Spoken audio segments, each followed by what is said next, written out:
And welcome to Stony Creek High School, where Gridiron Game Day Week 6 takes us. Chad Bush, Sam Stick Day, Kara Wolfbauer will join us shortly on the sidelines. Glad to be here for a great night of football and a couple of OAA Red programs going at it. And both teams are hungry, Stick, 1-4 on the season and looking for a win. And both teams thinking this could be the game that they could get on the board and get things rolling and make a push for the playoffs. Yeah, you ever seen that Spider-Man meme where both of them are pointing at each other? That's kind of this game. They're both looking at each other the same exact way, thinking, this is where I'm going to get my second win on the season. And look at the night here we have. I mean, this is a beautiful, beautiful setting at Stony Creek. I was lucky enough to pull up when they were doing It's a Cause game. They were doing the intro with everybody standing there, the band walking down. There's a lot of energy in the parking lot, people tailgating, coming in. It's a good night for some Friday night football. It's a yellow ribbon game and a promotion and honoring our military and those who serve us. Now then, the ball game between a couple of teams that know each other well. Look, Stony Creek, 2002, they opened their doors. They've been in good hands under Nick Merlo now in his 6th year, a guy that knows football, loves football, but really gets it that this is bigger than football, and he's all about cohesiveness. He's all about team. And he's really got something built up here at Stony Creek. Yeah, you know, and he kind of reminds me of the Dan Campbell, like a culture guy. Like the X's and O's will come along, but the culture's got to be there first. And that's exactly what he's been building here at Stony Creek. He said these games mean so much because not only does it get your players involved in something, it lets them know there's a bigger picture to this thing too, right? And not only are they implementing that on the field, the discipline, the honor, the respect, these are big moments to perform in front of these big crowds. Meanwhile, Zach Line is in his 4th year after a 7-year NFL career. Line started his head coaching career at high school at his alma mater, and a guy that's a former conference player of the year and an NFLer. He wanted to be a head coach at Oxford and ended his career early, and he loves it there, and he's in his 4th year doing good things, building this program back up. Yeah, and that's the thing with Oxford. We were talking about it pregame, is that they're right there. You know, in every game they've been winning in the first quarter. They start out hot. They're almost to that hump to where they know they can compete with anybody in the state's toughest division. So they're right there in the conversation. Just a couple things got to go their way, and they're well on their way. All right, we'll get deeper into this game. We'll talk to Nick Merlo. We'll get his thoughts next. We're at Stony Creek. Glad you're with us. Gridiron Game Day in Rochester Hills. An OAA Red battle. Thanks for hanging out.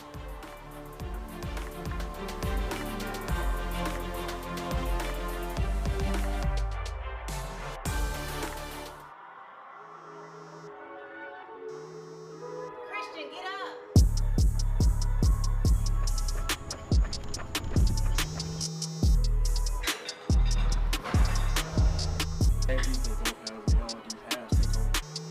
All right, set. Game day don't start Friday. Let's get it, baby. Good job, boy. Ready, go.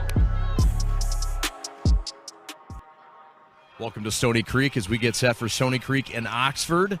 Head coach Nick Merlo in his 6th year, ready to get this yellow ribbon game underway. It's a special ball game between a couple of teams looking for a win in your conference, I know, but really the theme tonight is the yellow ribbon and the mission and the purpose and why you're playing this game. It's very important to you and your program. Let's touch on that just a little bit. Yeah, 100%. In 2019, we started our cause game. We started Dutton Farm, and then the second year we had our cause game. We partnered with the Yellow Ribbon Fund. It helps post 9/11 veterans. It's a great organization. Tonight we have over 40 veterans here that we'll be honoring at halftime. We have a dinner for them right now. They did our tradition walk with us, and we really believe in our program that it's bigger than us, you know, to be a part of something that is larger than just you as an individual and even our team and even our community. I mean, we're talking about United States veterans. Without them, we couldn't be participating in this awesome game called football right now. And you've seen that in the cohesiveness of your team, and I assume as we've talked off air, it's really carried over with these young men when they move on and graduate. Armor up is something that your team talks about as a motto, kind of plays off that military. Sure. How do those two mindsets align? I think, you know, the biggest thing is, like you hit on, the team chemistry, the brotherhood, doing things for each other on and off the field. You know, our goal is to create elite men of characters. That's our number one goal. And when you're able to bring people together to be part of a team, to be bigger than themselves, special things really happen. We're with Nick Merlo, sixth-year head coach, Stony Creek and Oxford. Coach, let's get into your team a little bit this year. The record really doesn't tell the tale of this team and their talent and their character. 1-4, hungry for a win tonight. Take us through the season and a summary of what you think this team is all about and what they're capable of. Yeah, you know, we're looking at our season of 2 seasons. We're in our second half of our season, and right now we're 0-0, and we control our own destiny moving forward. We really believe and want to strive to be undefeated the second half of the season, but you can't go 4-0 without going 1-0. And so that's been the message throughout this entire time. I'm really proud of our resiliency as a football team. We've been in every single football game. We're just a couple plays short, and hopefully tonight our young men come up with those plays. You're led at quarterback by a fellow that, well, wasn't expected to be your starting quarterback coming into the year, Jaden McCarthy. A great story, a senior, and kind of exemplifies what your team's all about. How important is he this year and also against Oxford here tonight? 100%, like you said. You know, he's a representation of our team and Arm Up culture. His high character.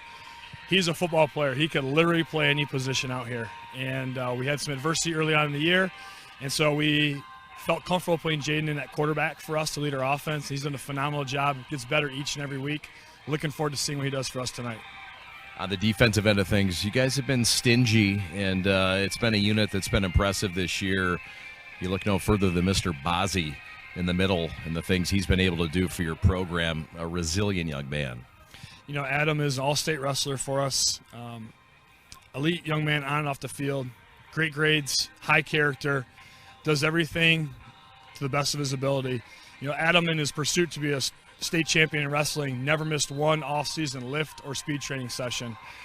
When you have a guy that's talented and works that hard, he just brings other people along with him. And we're looking forward to seeing what he does tonight as well, and looking forward to seeing how he leads our defense.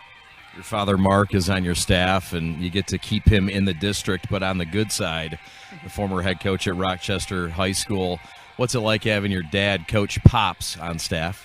It's awesome. You know, one of the coolest things he does for our kids, he's really into breaking the film down, and every lunch period he comes in Monday through Thursday and watches film with the boys, and the boys love it. You know, he has his little candies for the boys and they answer questions right on film. He's throwing it to them, but he's all about relationships. He does a phenomenal job getting the guys ready with their preparation in the film room, and it's such a niche that he's really taken over. That when his retirement, he's really has found a lot of joy in it, and I know the boys love having him around too. You celebrated a birthday this past week, did, yes. And your wife celebrated a birthday. Yes, she did. Who got each other the better gift? Well, I am by far, people say the better half. My wife is the better 7/8. I don't even know if I can claim 1/8, but she is the best part of me and our family, and I just really want to thank her for all she does for me and our family and allow me to do this. There he is, Nick Merlo. Best of luck tonight. Thanks for having us out. I appreciate it. Thank you. Very much. Nick Merlo getting his team set to take on Oxford. We'll have the remainder of the pregame show right here from Rochester Hills and Stony Creek coming up right after this. Lowering the shoulder.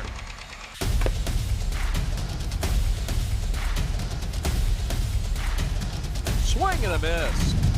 McGinley scores!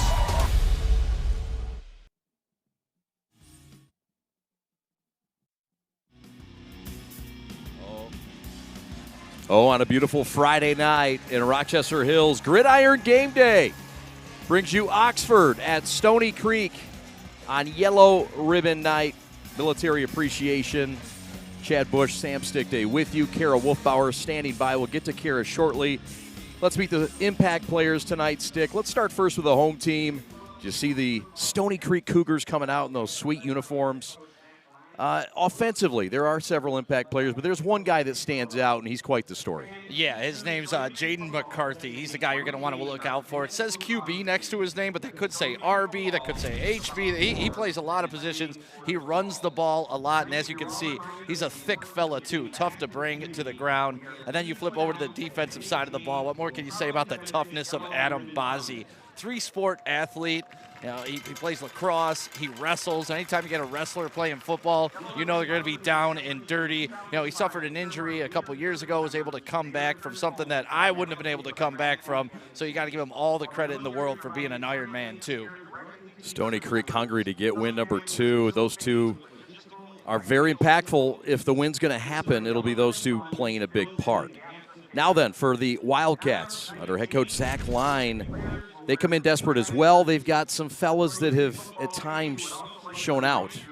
Who is it that stands out to you, Stick? Well, Luke Johnson, not only has he shown out, he's kind of forced Zach Line's hand into running the ball. Zach Line wants to spread the offense. They want to do the play action. They want to have all the gadgets, but this guy's so good. You got to hand the ball off to him every single time. And then you're looking right there at Dean Rice warming up, too, on the defensive side. He's a linebacker.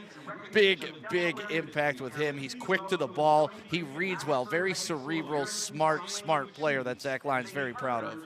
It's an Oxford defense that will have to defend a Stony Creek offense that's behind a couple of Division I offensive linemen at both sides of the line. All right. We will step aside. Don't go anywhere as we inch closer to kickoff at Stony Creek. We're back on Gridiron Game Day right after this. What rhymes with great? Participate. Where does greatness start? Here, in the classroom. On the diamond. In the pool. On the field. Where will your greatness take you? To better grades. To more friends. Yeah! Be great. Participate.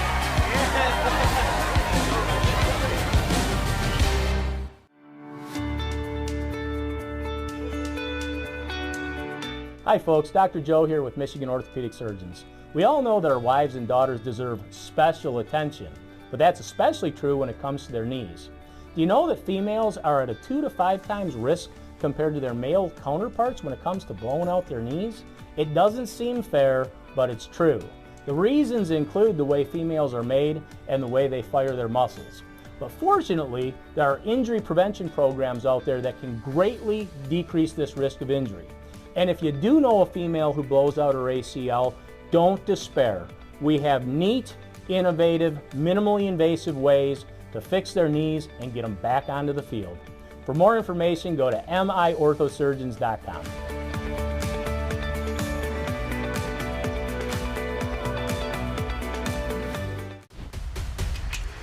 Lowering the shoulder.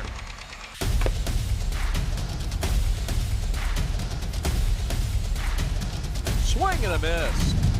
McGinley scores! What's up, everybody, and welcome back to Gridiron Game Day here with us on the Prep. My name is Kara Wolfbauer, and I will be your sideline analyst tonight. Now, as Chad and Stick were saying, we've got a lot of talent on this field today. But what the coaches were talking about mostly this week is it's not so much talent that sets these teams apart, but their culture. On Stony Creek side, they meet with Nick Merlo's dad each week, the players, for lunch, about 80% participation, all just because the guys want to, and it leads back to their hard work every single day. And on Oxford side, we had Zach Line saying that he thinks that Oxford just is born different. They're built tough. They come in with that grit. It's something you can't teach. So we should have a great one here tonight, Chad and Stick, and we'll see how this game here turns out. Chad? All right, thank you so much, Kara. You see the flyover as we get ready for kickoff between Oxford and Stony Creek. You know it's important when the flyover happens. Stick, keys to victory for both squads. Start first with the home team. With Stony Creek, the key for them really is just be resilient. When we were talking to their head coach, that is one theme that kept popping up with their captains, with their team, with how they played this season, and that's be resilient. And the other thing that is really big for Stony Creek to do is establish the run. Everything they can do is predicated off the run. And then when you switch over to Oxford, they got to work the play action. I know they're a running team, but use that to your advantage. If they can work the play action tonight, they should come out of here with a victory and then live up to your potential. We talked about it. They're almost there. They win in the first quarter, but they don't win 4 quarters. You got to do that here tonight to steal this one in Stony Creek. All right. I like it. We're ready to kick things off. And we are underway. This thing's going to roll into the end zone. And we will start with the Oxford Wildcats, a team that's 1-4 on the year under Zach Line, a team that also competes in the OAA Red, and they're under the leadership of Jack Hendricks at quarterback he's got a responsibility to keep things up with what they've been doing in the first quarter of games. Yeah, that hasn't been the issue like we talked about. And there's a look at Jack Hendricks, sophomore, 5'8", 151. He's going to be in control of the offense today. He gets off to that fast start, but that's one thing with young players. Sometimes they're inconsistent. He's got to be consistent for 4 quarters. All right, he'll get a chance here. The running back to his right is Johnson, the featured player. It's an out route, and it's caught. That's Liam O'Neill with a catch from Hendricks. It's a gain of 5 and a solid gain on first down. Yeah, and you like that with your young quarterback, getting him established early, a very completable pass, a nice little out route, and plus you have him rolling just a little bit to give him that angle. Good first down play. Tackled at the 25 by Jonah McKay. So, second down and 5, just underway on a beautiful night, a bit overcast, but no threat of rain. The handoff is up the middle, and it's going nowhere in a hurry. Stuffed up front. And that's a short gain. In fact, they'll call it a loss. The run was by number 31, Luke Johnson. So a loss in the play, 3rd and long stick. Yeah, Joseph Bishop absolutely blew up that play in the backfield.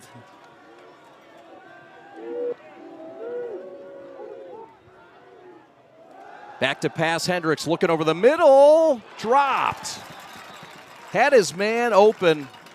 Jake Champagne, the intended receiver at the 30 stick, and a little bit of heat from that free safety forced the drop. Yeah, that's exactly what I was just going to say. It looks like he heard footsteps, kind of stopped, chopped his steps, and looked straight up. Saw big number 2 piling down on him. So back deep to receive the punt is Jonah McKay at his own 35. This is a solid punter for Oxford. Their kicking game is strong. Drew Cady at his own 10.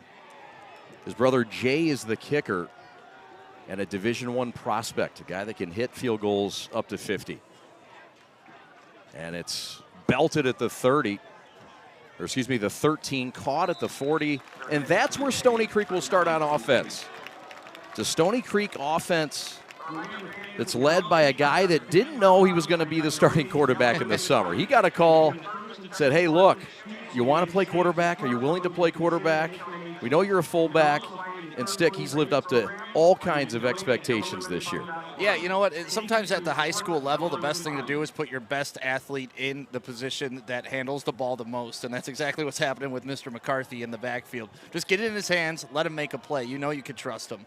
A thick guy, too. It seems like he's bigger than that 205, can really run it. 2 C's. Yeah, that's it. He's in the gun. 2 wide receivers. Patrick O'Day, the tight end. And there it is, a quarterback keep. And he's stopped after a couple of yards. But that's what he wants to do, Stick. Put his head down and get yards and move ahead. Yeah, you see, he's not trying to avoid contact at all. He's actually seeking it out. I like how he waves his wide receiver down the field to go out for a pass. It's like, you know what? Never mind. I'm just going to try to truck over number 31, Luke Johnson. But Luke Johnson stood tall. Johnson, one of those linebackers, and a good one. There you see the offensive line. Gojai Beckman, who's a Division I commit. Jacob Kropchak, who's a commit as well. So here we go on 2nd and 7. And Oxford with pursuit, and this is going to be tackled behind the line of scrimmage. Coming up and making the play, Anderson Krupa, the outside linebacker. That's a loss on the play and a fine tackle. Yeah, Rice. He made the tackle, but Jake Champagne is the guy that turned the runner back up into the defense. You know I love that contain. Yes, sir. Parks the running back, McKay a receiver with Putz and Napolitano. So 3rd and 7. Both teams trying to force the offense into 3 and outs. McCarthy keeps it left side, and he's short of the line to gain by about a yard. Tackle made. Looked like Brendan Cass made the tackle, and it was a first down saving tackle. We'll see what the offense is going to do here, Stick. Well, it looks like they're going to go for it. The offense is staying on the field. And this is kind of that no man's land, especially in high school football. You know, unless you have a superb punter, you might as well go for it early. You're at home. It's a big game. You got your awesome new uniforms on. That's right. I love those unis. Oh, they are tight. There you see the D line for Oxford. So Stoney lining up that they're going for it. McCarthy in the gun. One to the left, one to the right in motion at their own 48. McCarthy straight ahead, and he's got the first down by a yard. Right behind that big offensive line. Beckman, Lambert, Kropchak. You can't go wrong. Yeah, big number 71, Beckman. That's the guy who led the charge there. Just pancaked this guy going forward. Watch him. 50 winds up on the ground. But you know what? 3 yards in a cloud of dust. That's what we're witnessing right now when you have a fullback at quarterback. That's it. McCarthy happy to take the reins. Guy that's really developed well. It's an offense. It's a power run game. Some RPO. McCarthy gives this time. And the give is a good gainer, a gain of about 6. That's the tailback. That's Kyle Parks, who can run it a bit. Stoney's starting to spread it out a bit. Yeah, and he has some good vision on this. You see him cut up. Oh, the outside's open. Then he tries to cut back in and read his block from big number 68. That's Kupchak right there. The Toledo commit, Jacob Kropchak, 6'4", 310. Nice to have a couple bookend guards, Kropchak. And then, as you mentioned earlier, Spencer Beckman, who got offered by Toledo last weekend at 6'6", 280 on the other guard location. And on 2nd down and 4, Stoney's going to get hit with a shift and movement up front. Stony Creek last week took on the top team in the OAA Red, who some consider the strongest division in the state, and they lost to the Dragons of Lake Orion 49-28. And this is an important game. They feel if they go 4-0 and win out, they can get in the playoffs. They're 1-4 right now with some work to do. Motion left to right by McKay. McCarthy's going to throw it to him in the slot. And he's going to power ahead and get some room up across midfield to the 41. Solid pickup of 7 on the play. Yeah, that's a big play, too, after the 5-yard penalty to get the yardage back and then some. Nice little out pass here and good blocking downfield by the wide receiver, number 2, Andrew Napolitano. That's it. They'll stay out wide right. In the gun, McCarthy on a 3rd and 3. You know this is 4-down territory if they went for it in negative territory. Run up the gut, and it's a 1st down. A pancake in the backfield or 2. And Stoney's on the move to the 35. McCarthy again, the ball carrier, as promised. Heavy dosed here. Yeah, you're seeing it right before your eyes. It's all about his vision, reading that defensive end. He thought he was going to go with the running back, pulled it, and went right up the middle for the 1st down. Like we said, he's a big bowling ball coming up the middle. It's tough to stop him. He is a gritty fullback up until this year. Never played quarterback, but willing to do it. Blew his knee out last summer. And this is going to be a TFL Oxford, who starts fast in games trying to make a stand. It's Luke Johnson, who doubles as the star running back with a TFL, the 2nd of the game for Oxford. Well, you know he has breakaway speed, but there you just saw closing speed, able to make sure, watch him just come in and fill just from out of the screen, and all of a sudden a tackle for a loss. Jake Champagne also coming up to force that inside. Champagne, one of the safeties, or corners rather. 2nd and long. McCarthy with a soft pause, gives up the middle, and it's a big burst up the gut. And this time, the gain is by a new ball carrier, that's Sam Fogler, who doubles as a DB. And it's the best run of the night and a gain of about 7 or 8. Yeah, but you said it with McCarthy. Those soft hands. Look at that snap. It's well over his head. Just reaches up with one hand. How many fullbacks do you know could do that? Tom Rathman out of the backfield maybe back in the day. Hey, Zach Line. Yeah, where's Corey Schlesinger when you need him? Look across the field. You don't have to look far. That is true. Former NFL fullback. But your point is valid. He did some damage for the Vikings against the Lions at some points. He did. Multiple touchdowns against the Lions in his career. I think 3 of the 6 were against him. 3rd and 4 from the 29. McCarthy again calls his number. Breaks a tackle inside the 20. Down to the 17.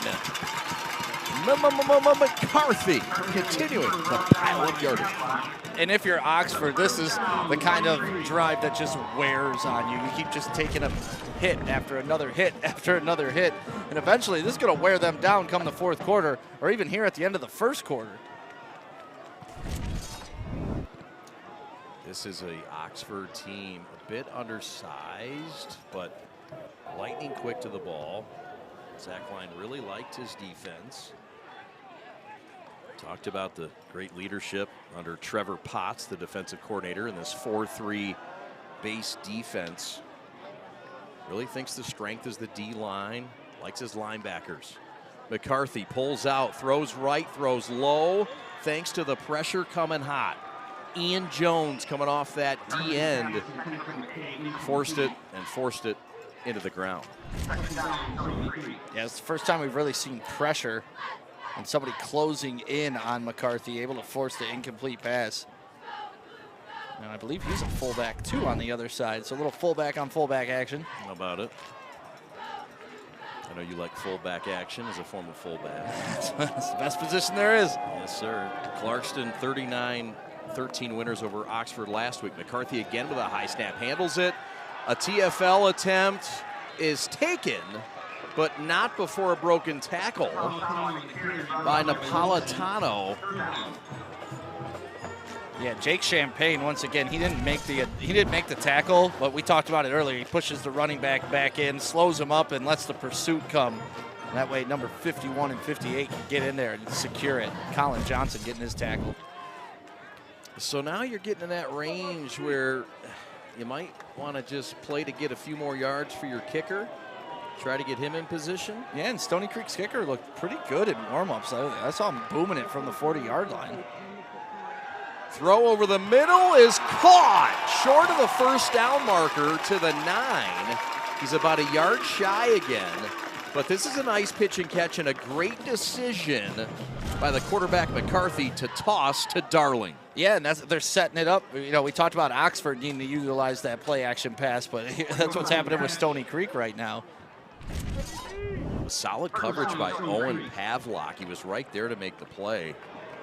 So here we go. 4th and 2. Straight eye. 4th and 2 from the, call it the 9-yard line. Handoff left side, powering ahead, and looks like a first down. It's near the line. And it is. Kyle Parks picks it up. It's the 4th first down of the drive, and Stoney chugging their way down. Wasn't it last week we were talking about old school football making its way back, and what do you see there? Just the power wing offense. I haven't seen that since the 80s. Double tight here, same formation. McCarthy keeps it, gonna go into the end zone for a touchdown. Jaden McCarthy again calls his own number, but this time it's to Pater. 6-0 Cougars. What an absolutely beautiful play. You got 3 running backs in the backfield. What does your quarterback do? Just turn, acts like he's going to hand off, and follows both of them on his way into the end zone. Excellent play call by the coach. Excellent drive by Stony Creek coming out here. I mean, how do you stop that? 3 blockers out in front of him from the backfield. 6 rushes for 38 yards on the drive for McCarthy. Caps it off with a 7-yard touchdown run. And we are off and underway. The Cougars are in the end zone with 1:44 to go. McCarthy doing the damage. We're coming back on Gridiron Game Day.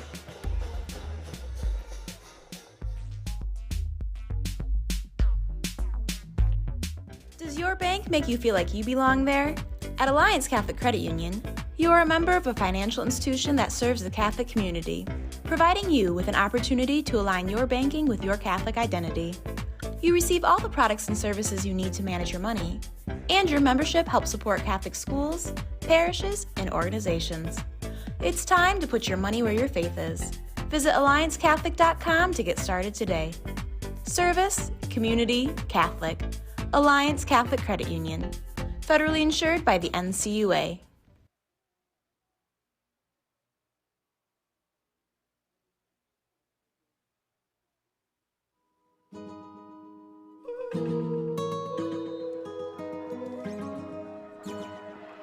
So the Cougars are in the end zone.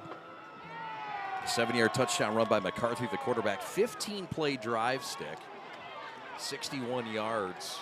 Nearly 9 minutes time of possession in that drive. Meanwhile, the kickoff is taken by Pavlik. And he is taken down by Darling. Yeah, I mean, what else can you say about that possession? That's exactly what you draw up if you're Stony Creek. Like, okay, here's what we're going to do. We're going to spend the whole first quarter just driving the ball down the field. They picked up 2 fourth-down conversions. And that's what they need to do all game long. Now, if you're Oxford, you know, we talked about them being fast starters. Can they respond to that early score?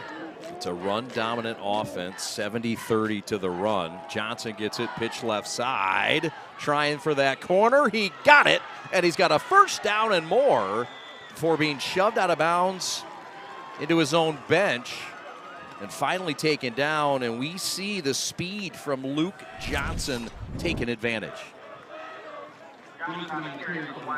Yeah, you just see him get to the outside. I thought number 11, Eli Carpenter, was going to be wide open on a pass play. He sprinted out into the flat, and there was nobody from the Stony Creek defense going out to cover him. I thought that was going to be the play, and next thing you know, Luke Johnson's shooting up the sidelines for 15 yards. There's a player down, slow to get up. That's Sam Fogler, the defensive back. We also saw him on offense with a carry. Well, a good chat with Nick Merlo, the head coach this year, and all the things and positives in the program stick. The top 5 GPA in the state. As you look at that defensive line, they're a big part of it with Post, Amerson, Hernandez, Cabrera, Sorolnik, Welch, Bazzi, Guzman, a great linebacking core. Bazzi, the leader there. Riley, Fogler, Riolt, and McKay on the back end. But they really want to get back in these cause games, the charity games, something very special that they believe in. Nick Merlo believes in community. Yeah, and that was a big part of our conversation with him. He circled back a couple times just to make sure, hey, this is about more than football for us. We want these young men to realize what they're playing for. That's right. Handoff, Johnson again breaking tackles and getting deep into the Cougars secondary. He's a couple yards shy of the first down, but it's a gain of 8 for Johnson, who's starting to heat up. Yeah, Luke Welch had an opportunity to blow this play up in the backfield. You'll see number 1 flying through your screen and just completely whiffed on him, and you're not going to bring down big number 31 with an arm tackle. Zach Line really loves the way that his team plays for each other. See, they play hard, and you see Johnson running hard. Not a 1-4 team. Johnson breaks another tackle before he's dragged down into Cougar territory. 1st and 10 for Oxford. And now I see why Zach Lyon is like, hey, man, we kind of have to hand the ball off. Look how hard he runs. He puts his foot in the ground. He gets low leverage, and he runs hard. Kind of like Isaiah Pacheco. Have you seen that guy when he runs for the Chiefs? Yeah. Like it's 110% effort every time he touches the ball. Yeah. I recall seeing him at Rutgers as well. Talented young man. 3 wide receivers in the pistol. Hendricks rolling right, in trouble, and he's just going to throw this thing away into the large cheering section. Or are those the dancers? They're all cheers. Okay, I thought so too, but I don't want to disrespect any of the talent. Stony Creek comes correct. When they were lined up for the national anthem, Stony Creek's players went from the 30 to the 30. Then you look over, Oxford went from 30 to about the 45. So Stony Creek's about a good 15 yards more players. We'll have Kara Wolfbauer coming up shortly, just 8 seconds remaining in this first quarter. Alex Westfall is your executive producer. Glad you're with us on Gridiron Game Day. First quarter dominated by a drive by Stony Creek. Oxford trying to answer, 2nd and 10. Johnson again, and he's shut down this time at the line of scrimmage. And the first hit was made by Deuce Deuce. That's Wes Sorolnik. And the Sorolnik with a salute as time winds down in the first quarter. We'll take a quick timeout. Kara Wolfbauer is coming up on the other side of this timeout. 7-0 Stony. Back after these.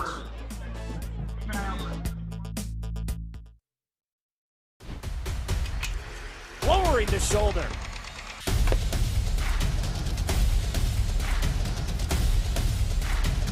Swing and a miss. McGinley scores! And welcome back to Gridiron Game Day. As you guys know, it's a cause game tonight. It's the Yellow Ribbon Fun Night. So I've got some special people here with me, Vito Papalona and Trevor, his son. Vito is the chairman of the board. So first, tell me a little bit about the Yellow Ribbon Fund in general and your national organization. Thank you. The Yellow Ribbon Fund is a fund that works with our returning veterans and their families as they transition. We meet with them at Walter Reed when they're recovering, and we help them transition back into civilian life. And it's a major adjustment for the whole family. And we work through a lot of the things that the government doesn't give them, but we do.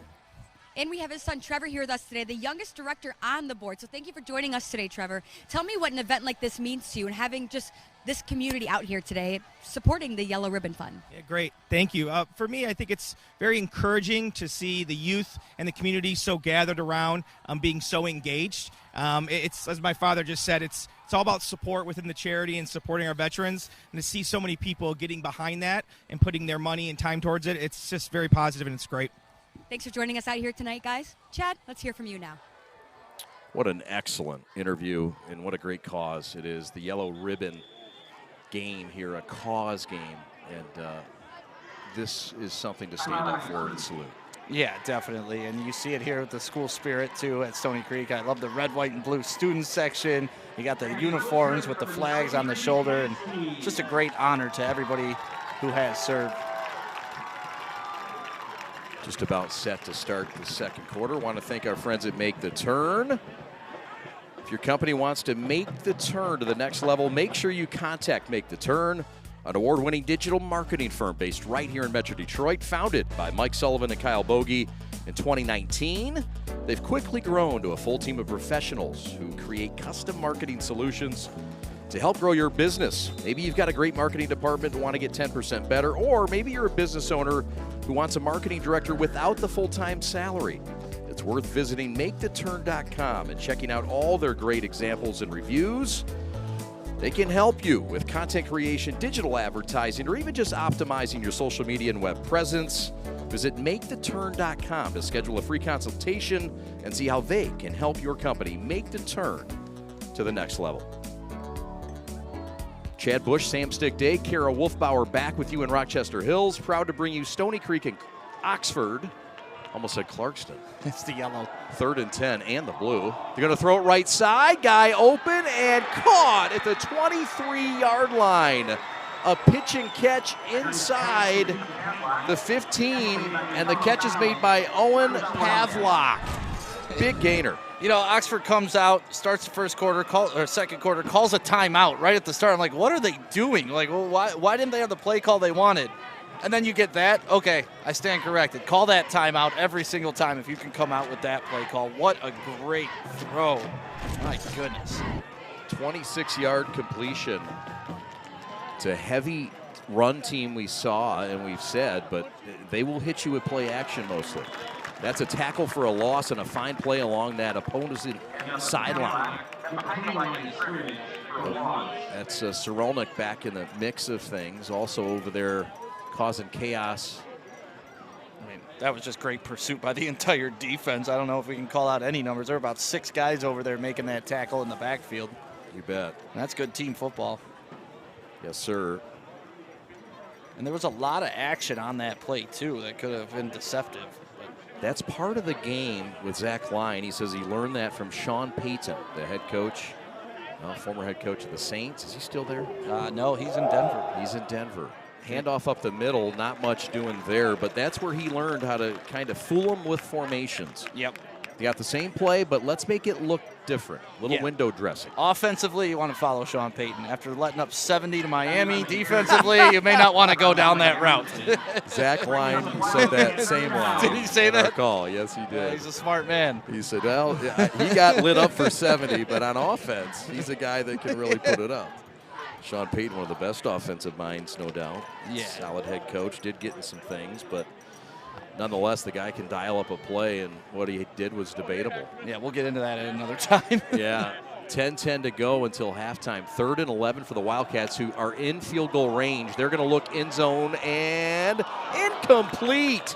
Just off the tips of Liam O'Neill, who had his corner by about a step. And here comes the field goal unit, and about a 40-yard field goal coming up. Great throw, but you just see at the last second he kind of turns around instead of running through the route and catching it over his left shoulder. And that split second just cost him just for it to go off the fingertips. But I like the aggressiveness from Oxford. I do too. So this is one of the best kickers in the state of Michigan, about to attempt a 40-yarder from the right hash. The young man's name is Jay Cady. He's a senior. And it's out of the hold of Ian Jones to try to get Oxford on the board here in the second. Trailing 7-0.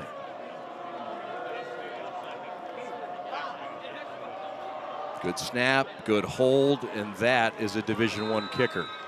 That is good. And with 9:56 to go until halftime, Cady has the Wildcats on the board with a 40-yard field goal. Yeah, great response there, too, by Oxford. You go down 7, you come back, you're on the road, you just get points on the board, you feel a lot better. And it's got to execute at all 3 levels. Snap, hold, kick.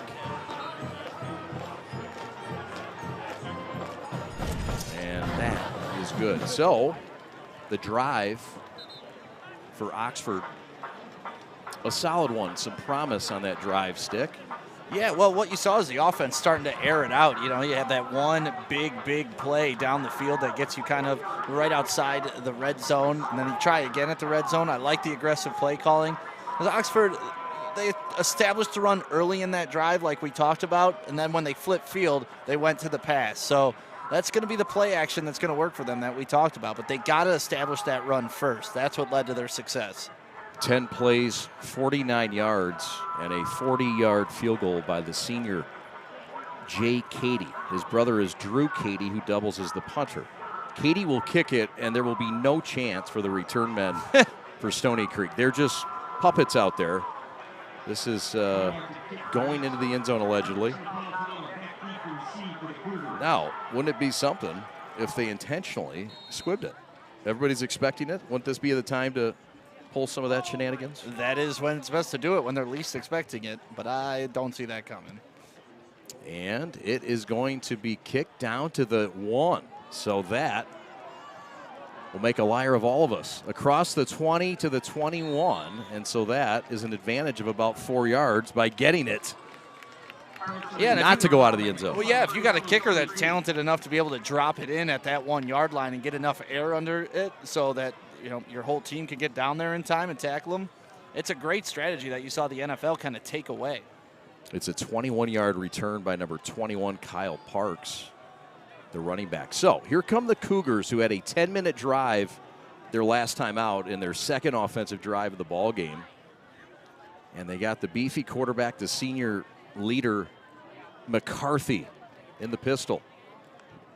3 wide right now, too. Yeah, 3 wide. The guy in that slot is Napolitano.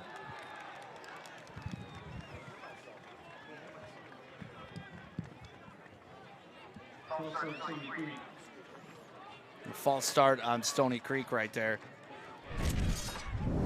Just getting a little bit too antsy to hit the opponent. The OCJ, the other colored jersey.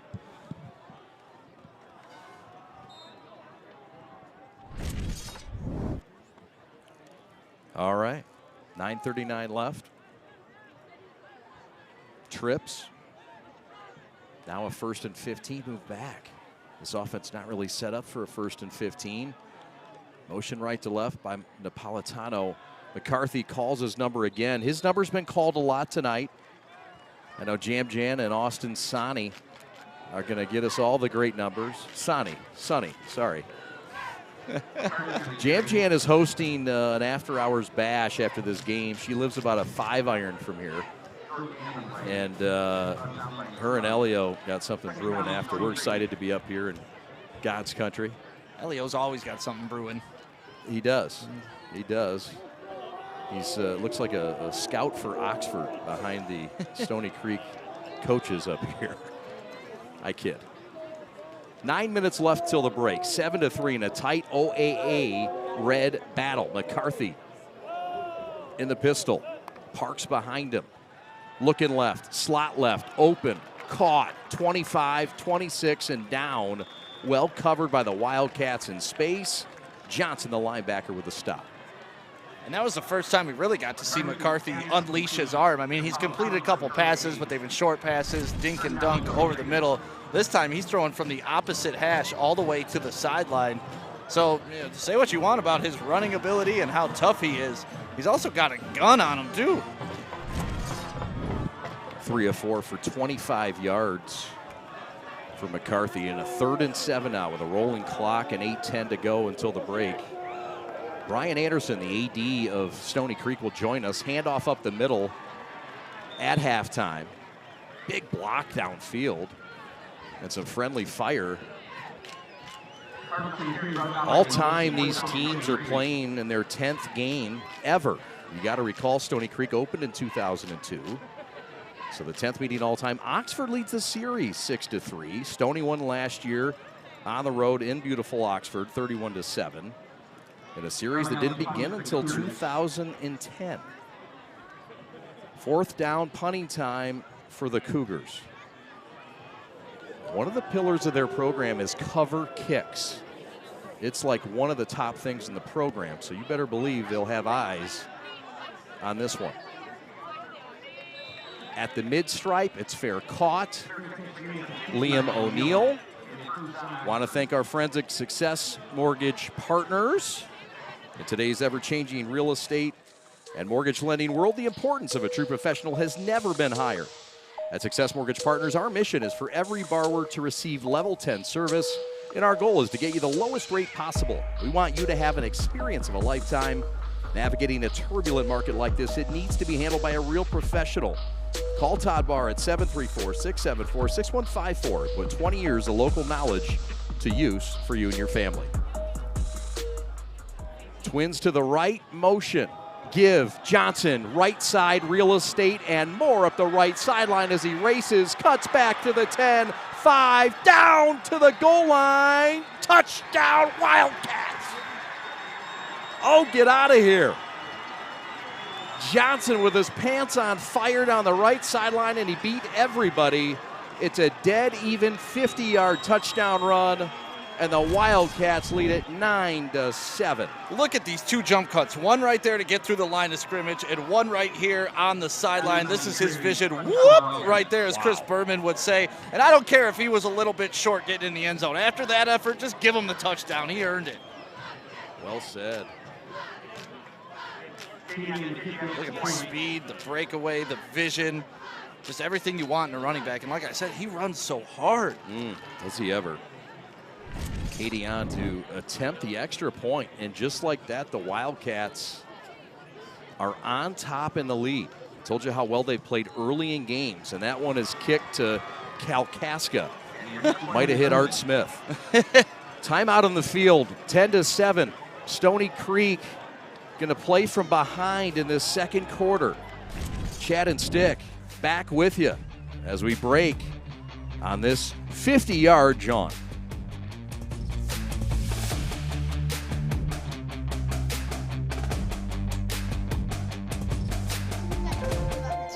The innocence of youth. Is there anything any better? But soon they'll be in high school and facing all the same challenges you faced. How to make friends, how to fit in, how to be cool. We want our children to have everything they'll need to live fulfilling and productive lives. Make sure the kids in your family are among the more than 300,000 participants here in Michigan who take part in high school sports.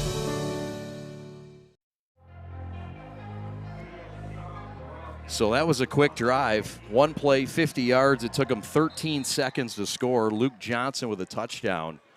And the vision, you said it. That was special, the cutback and the athletic ability. Oxford making a statement. Yeah, and that's exactly what Oxford needs. We talked about them establishing the run to get to the play-action pass. You can guarantee next time the defense is going to sell out when 31 touches the ball. That's it. So here's Stony Creek, team that's really just a few plays away from being 4-1. They're 1-4, but this team has really competed with some of the best. Lost to Harper Woods on opening night, 34-21. Week 2, they beat the pants off of Bloomfield Hills High School, 57-7. They hung with West Bloomfield. They lost to West Bloomfield by just a score, 33-40. And then they had a lead late against Clarkston for their first attempt to beat them ever in their history. And they lost it late with a minute to go, 14-10. And then last week, Lake Orion beat them by a few scores. They've beaten most people pretty badly this year. McCarthy in the gun for Stony Creek, and they get some daylight. And they take it out on the defensive backfield of the Wildcats. Big time burst into the secondary. That's Kyle Parks. Yeah, Kyle Parks explodes through the hole. Great handoff, great read up the middle, and they are just abusing Oxford up the middle right now. Uh-oh. Ball loose, bad snap, and all the way back to the 17-yard line. Going to be a loss of 17 on the play, and it'll set up second down and forever. Yeah, and most teams, obviously, second down and forever is tough, but for a team like Stony Creek, it's exceptionally tough because they don't really have that huge big play, take the top off the defense capability. No, they don't. Got some good receivers, but again, it's a passing game. It's kind of intermediate routes and controlled passing game. Let's see what McCarthy can do. It's a quick slant. It's caught. It's loose or incomplete. It's incomplete. Big hit from the secondary, and that was a smack by a familiar face. That's number 25, Sticks impact player Dean Rice. This is fried rice here. Yeah, this is impact. That's exactly what that is. A little friendly fire, too. Hit the other player from Oxford, but still force the incompletion. Now you're sitting third down and what, 22? Yep. 27? The slant was to Vaughn Putz, the 6'4", 180-pound wide receiver, tall drink of water.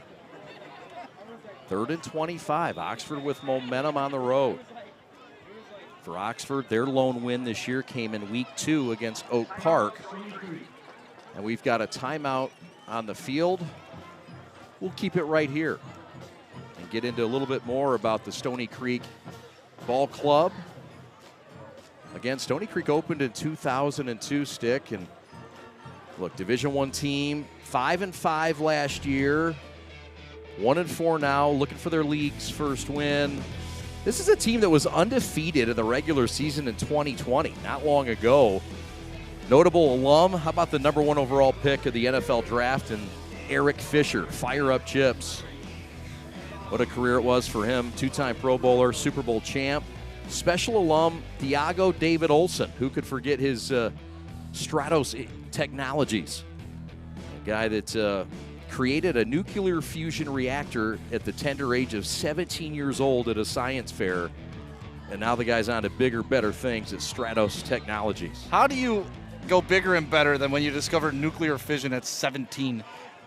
What's bigger than that? He took on Bane? It's so beyond me. I can't even answer that. On 3rd and 25, it's a pooch kick by McCarthy, and it's going to hit at the 50 and go back to the 48. So this is going to be in plus territory for Oxford, who has momentum right now and the football on the move. Yeah, you could see Oxford starting to get their confidence 2 drives ago when they completed that big pass for about 30 yards. They got the field goal. Like we said, that got them on the board here on the road. And sometimes that's all you need. Just kind of burst that bubble. And you saw it, a big 50-yard run on the first play of their last drive. It's going to be interesting to see what they pull out for this first play here. We'll see what Hendricks has in store. 2 wide receivers, 3 to the left now. Johnson gets the call right side, quickly converged in the gaps. We talked with Nick Merlo's father, Coach Pops, before the game, defensive coach, and he said, look, We have to fill the gaps, and Johnson's a guy that can find a gap. If you're not careful, that time the Cougars found the gap. Yeah, I was curious to see what they were going to call because you knew the defense was going to sell out to stop the run there. I thought maybe a play action deep pass would have been a great call there. It might be here on 2nd and 8 and motion right to left. It is play action. Hendricks looking down the middle of the field, got a man. It's caught behind the Cougar defense. 10-5. They'll never get him. Touchdown, Wildcats. Dean Rice to the end zone. A 47-yard pass from Hendricks to Rice. And it's 16-7, Oxford on top. And that's what I get for questioning Coach. He was just throwing one more body punch before he went for the haymaker, and that's exactly what happened. A great route, just able to beat the defender, throw on time, in stride. You are not going to catch that man. A couple of quick drives, and that play action has the Wildcats on the road feeling good about themselves with 5:15 to go. Katie to attempt the extra point. We'll see how far this one goes. And a young fan in Dutton Farms will take that one home. 17-7. Oxford on a 14-0 run. Back after this.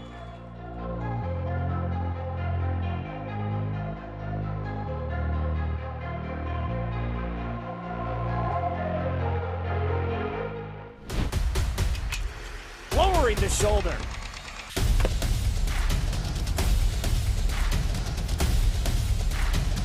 Swing and a miss. McGinley scores! And it's going to be a challenge for us. I mean, they're a really talented football team. I think everybody knows that. 4 wide receivers. Pressure, steps up. Marshall wants to run again. Cuts down the middle of the field. All alone. Touchdown, Warriors! What a cut.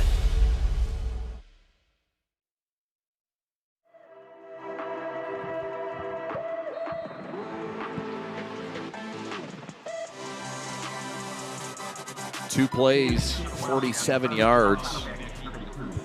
And time of possession severely lopsided in favor of the Cougars. 14 minutes to 5 minutes. Yeah, that 9-minute drive helped them early. This return, some daylight, watch out! Across the 50. Napolitano inside the 25 before he's finally chopped down.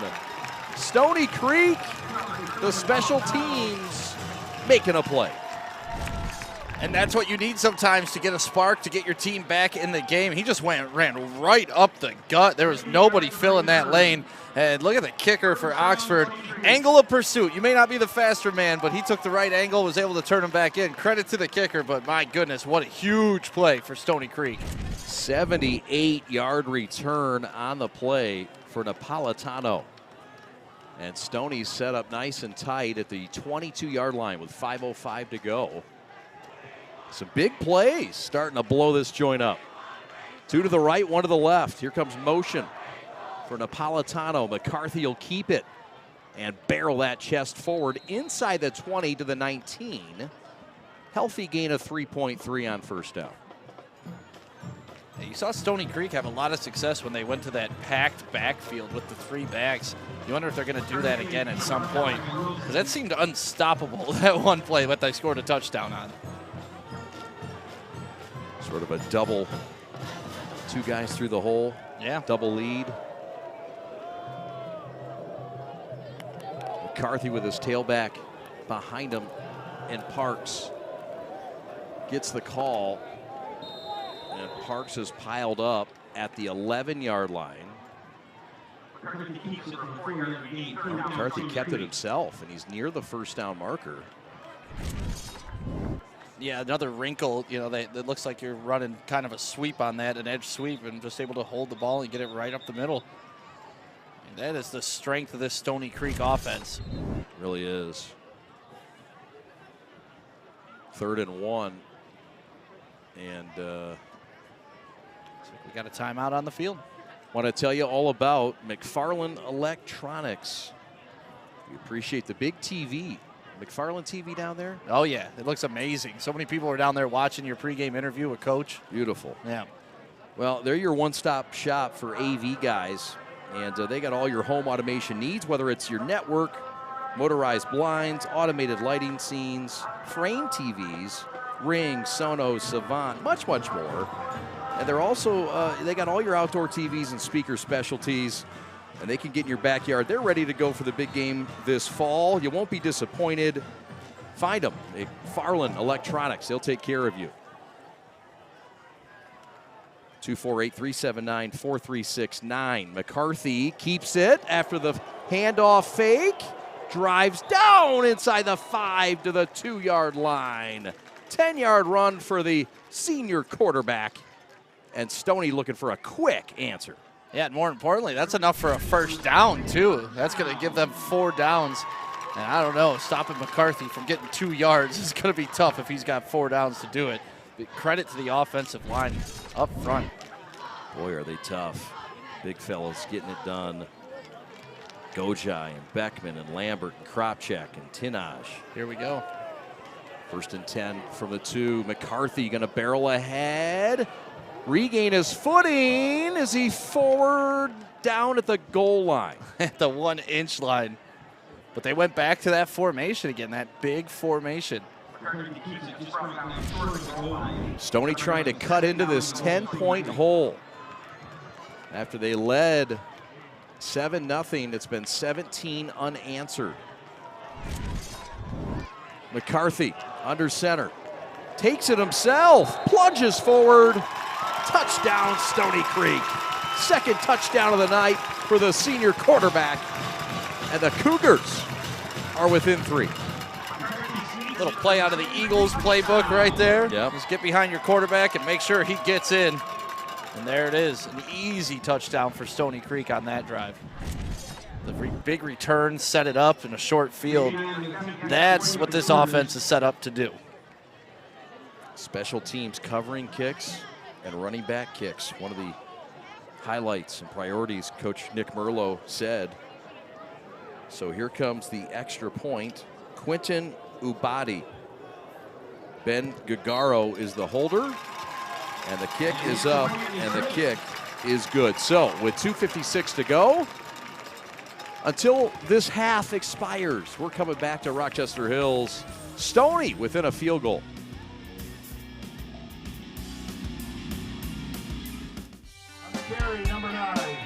My dad and my grandfather are officials. I've grown up around officials and seeing how much they enjoy being part of the games. As a student athlete, I've always appreciated the people out there who are willing to give back to the kids. The Legacy program lets me officiate while I'm still in high school, working younger kids' games. Officiating gives me a better understanding of the game. I get to make some pretty good money for a high school kid, and I even get to spend some quality time with my dad. There's help wanted. Just whistle.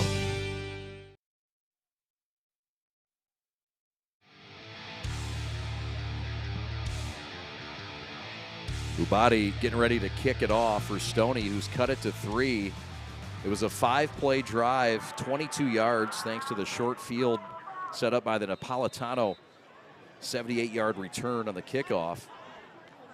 2 minutes and 30 seconds, the length of the drive, and McCarthy in for his 2nd touchdown of the night. And the extra point up and good by the kicker, Quinton Ubadi.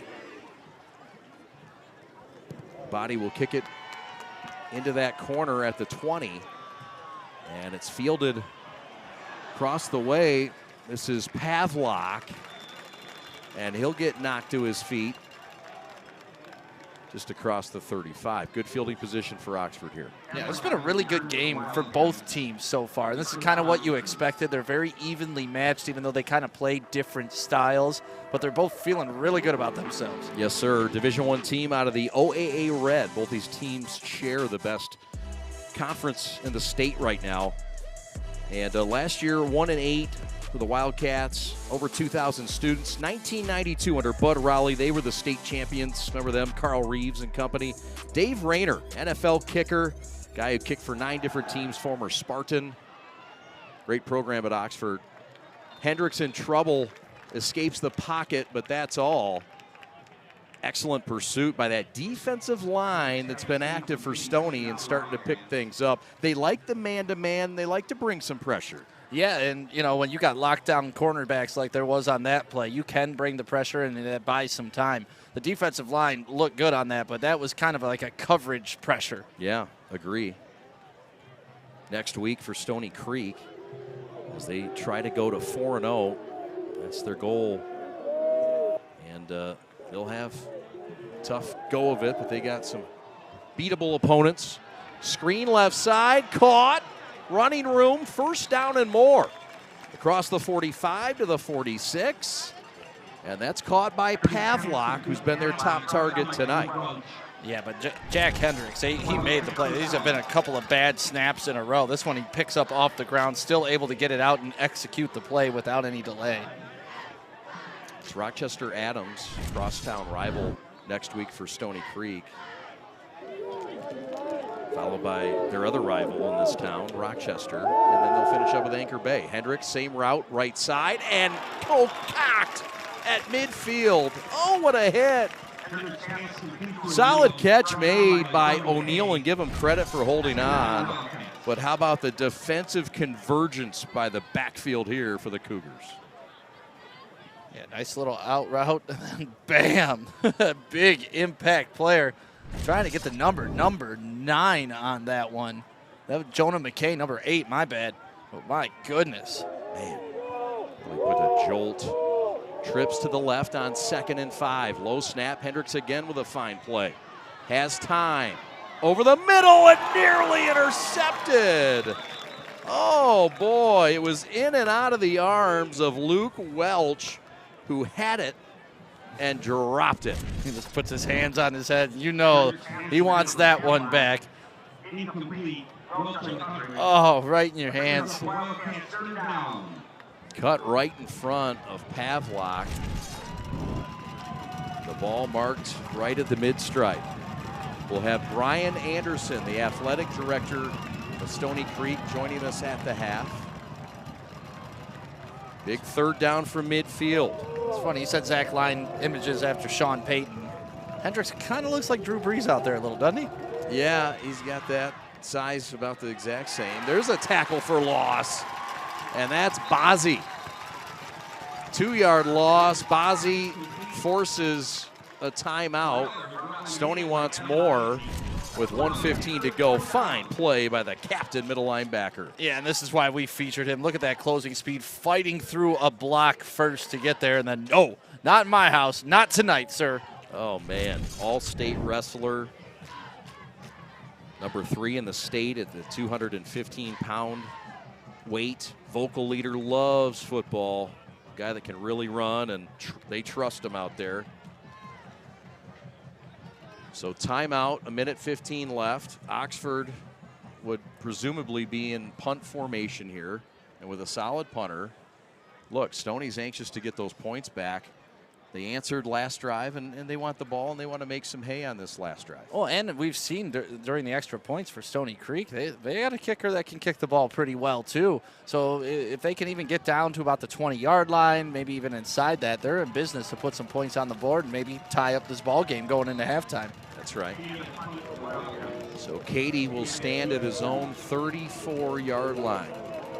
This is Drew Katie. His brother's the kicker. Drew's a junior.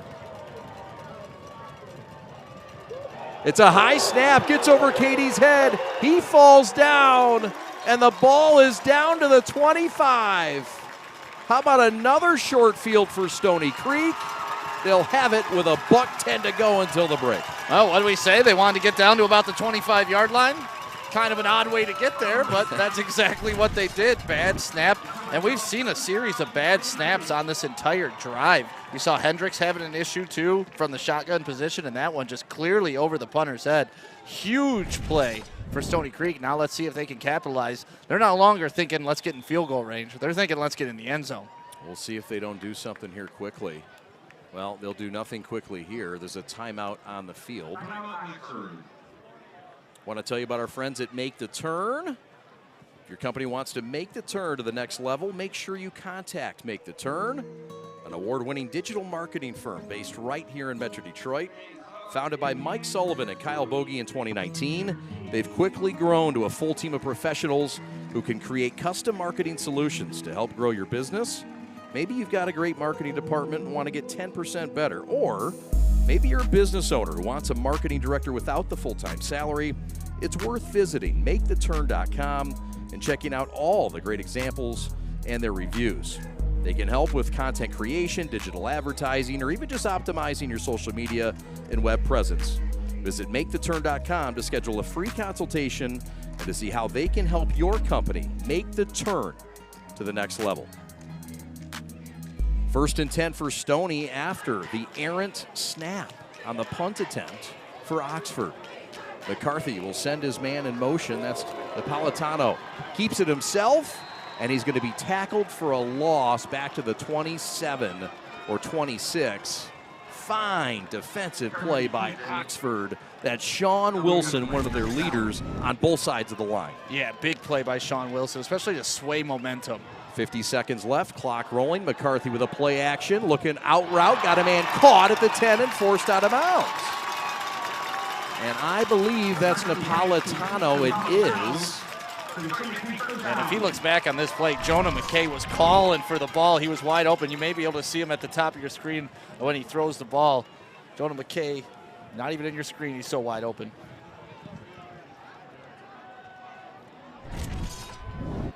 Fine job to get out of bounds, too. 2 timeouts remaining.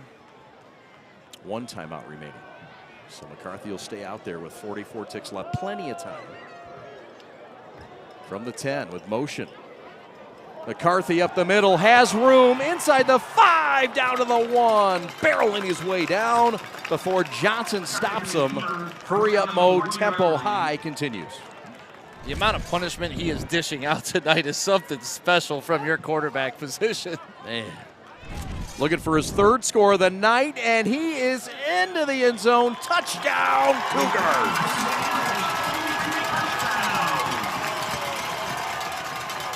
Jaden McCarthy has put the Cougars back on top, 20-17, with another run here set up beautifully by a special teams error. He did the full David Montgomery in the first half. 3 touches. Gotta love it. How about those Leos? You know what? It's been those big special teams plays that have really been here and changed the tide for Stony Creek. Gargaro with a fine hold. The kick is up by Quinton and good. So with 20 seconds left, Stoney does answer. Stoney does regain the lead, and they look in prime position to take a lead into the halftime. Don't forget, we'll have Kara Wolfbauer joining us as soon as this second quarter expires. Kara will chat with head coach Nick Merlo in his 6th year. What an honor it is, he says, to have his father, Mark Merlo, on staff. And he's up here near us by this booth. Man, what a wild first half.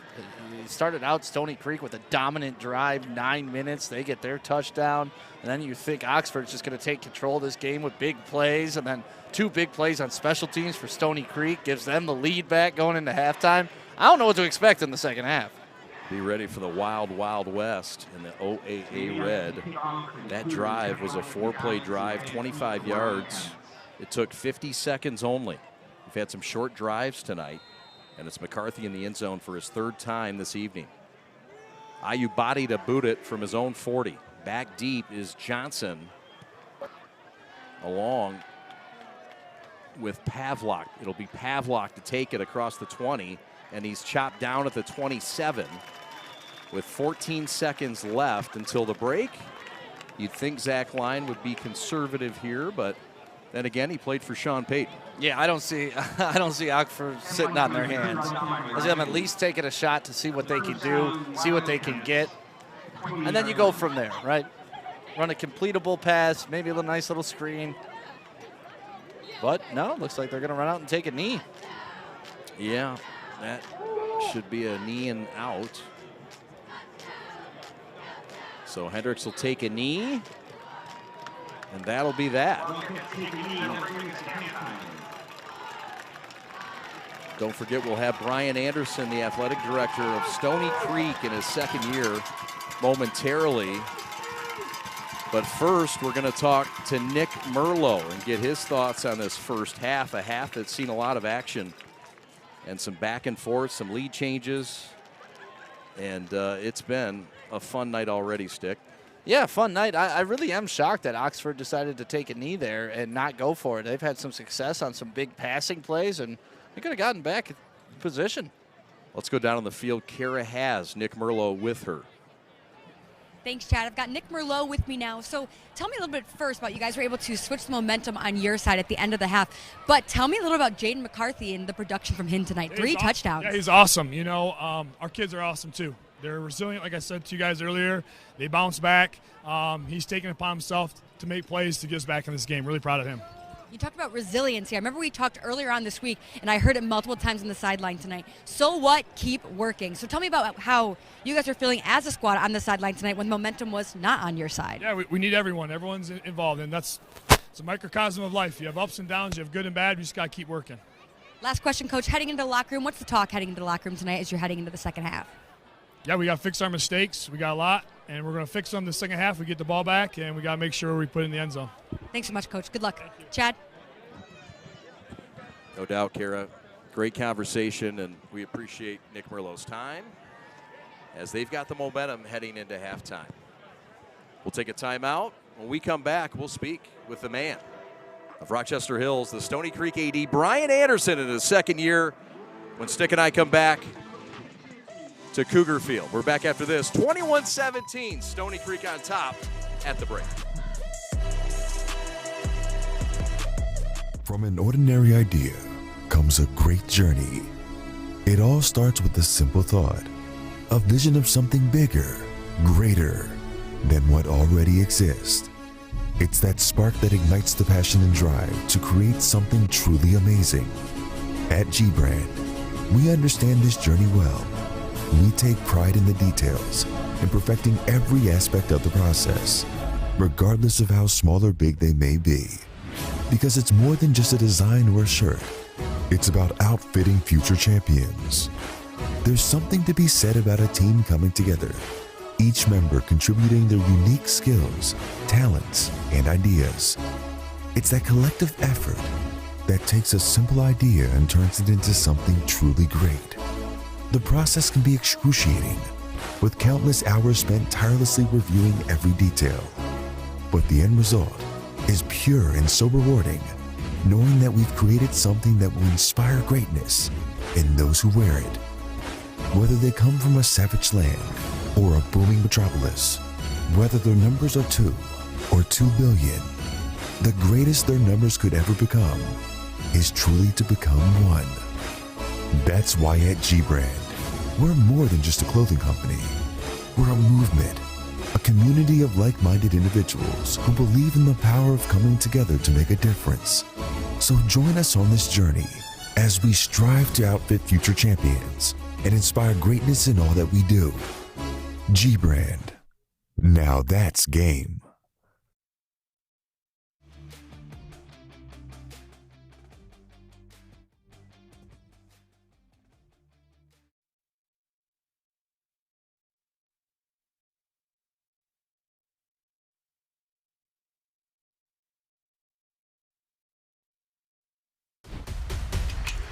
Lowering the shoulder.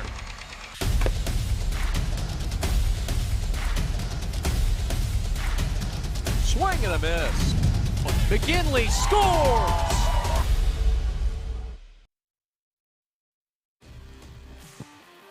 Stony Creek on top, 21-17 in a wild first half. A fun night of football. Brian Anderson joins us now, the athletic director at Stony Creek. Brian, thanks for having us out, first of all. What a great night. So much to celebrate. Yes, your team played an excellent first half of football, but I know everything starts with the Yellow Ribbon Foundation, and I know it's close to home, and it's physically, geographically close to your school as well. You guys have done a great job of honoring the military. Yeah, no, it's awesome to have these guys out.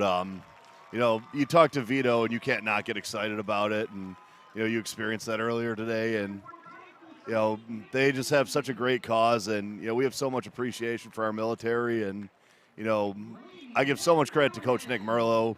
Even, from the time I got hired, he's been so service-oriented, and, he takes his causes to heart, and he makes them, I've always said if you want it to be a big deal, make it a big deal. And Nick does a great job of it, and I just do my best to try and support that. Brian doing a great job at Stony Creek, came from Hamtramck, and this is your second year. Talk about this place and what makes it special. And I know being a fresh face in town, for you it was learning the culture and learning how they do things. What makes this place great? It's really just the people, man. It's simple. It's great families, great communities. Being the new guy last year, you expect you don't know what to expect, and it's a different place than where I was, but there's not one person that didn't welcome me with open arms. It's just a great place to be from the top down. My bosses treat me great, my admin treats me great, and the way our parents and kids are, we got great kids, great families, and what else do you want out of life? In a football program led by a guy like Nick Merlo who gets it and everything behind the football and the brotherhood, the community. You must be proud to be a part of a program like that in football. I know there's other programs, and we'll get to that in a minute, but Nick's really put his stamp on this program in his 6 years. Oh, yeah. Nick puts his whole heart and soul in every bit of this, and, you can see that our culture bleeds from the top down, and our kids just feed off of him. And his energy, his passion, it's, I try and match his energy as best I can, and I'm doing my best at it. You do a good job of it. Last spring, you were rewarded at the end of the year with a state championship from your girls soccer program. How cool is it to be a part of that ride, a ride that you invited us to be on as well to broadcast one of the games last year? Pretty cool to have a state title in your first year. Yeah, that was the coolest moment of my entire athletics career, and it's not particularly close. Yeah. When that clock hit zeros, that was such a hardworking, fun group to be around. Of the 13 seniors, 12 of them had senior honors night credentials, and the 13th one still went to college for free. Yeah. So it was a special group of young people that, those ladies worked so hard. And then obviously we had Lily Bosley, which, Special. that's 42 goals. It's now starting at Michigan as we speak. So, and her final performance was 2 goals in the last 8 minutes of the state title game. So, they'll probably overrule me on the statue, but I'm campaigning for it. Brian Anderson, the athletic director of Stony Creek, good enough to join us. Hey, keep it up. The championship Cougar culture. Appreciate it, man. Thank you guys for coming out. Thanks for having us. We really appreciate it. Brian Anderson, Stony Creek on top at halftime, 21-17 on Gridiron game day. Stick and I are coming back with highlights and much, much more right after this. This is Gridiron game day, and we are the Prep.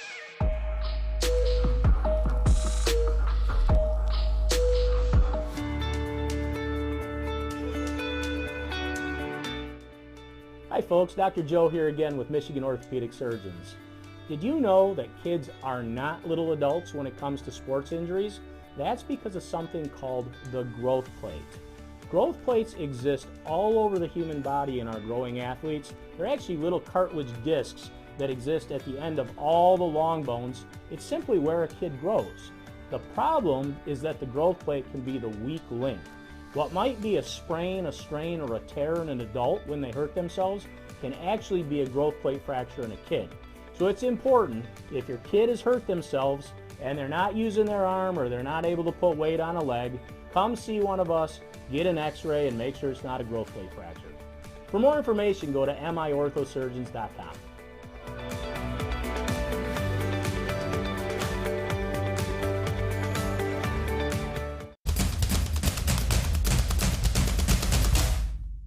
As the voice of Michigan's student athletes, the Student Advisory Council's role is to convey the message of how high school sports should be played.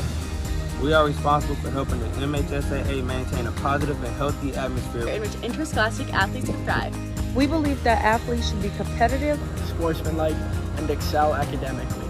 We believe that students in the stands should have fun, but not take away the focus from the game. We believe coaches should act like teachers, helping student athletes develop while still keeping high school sports in perspective. We believe that parents should always be positive role models and support their child's decisions. We believe officials commit their own time to high school sports. And respect should always be shown and given to them. The most important goal for student athletes is to enjoy high school sports while keeping a high level of respect between all those involved in the games. Enjoy the game.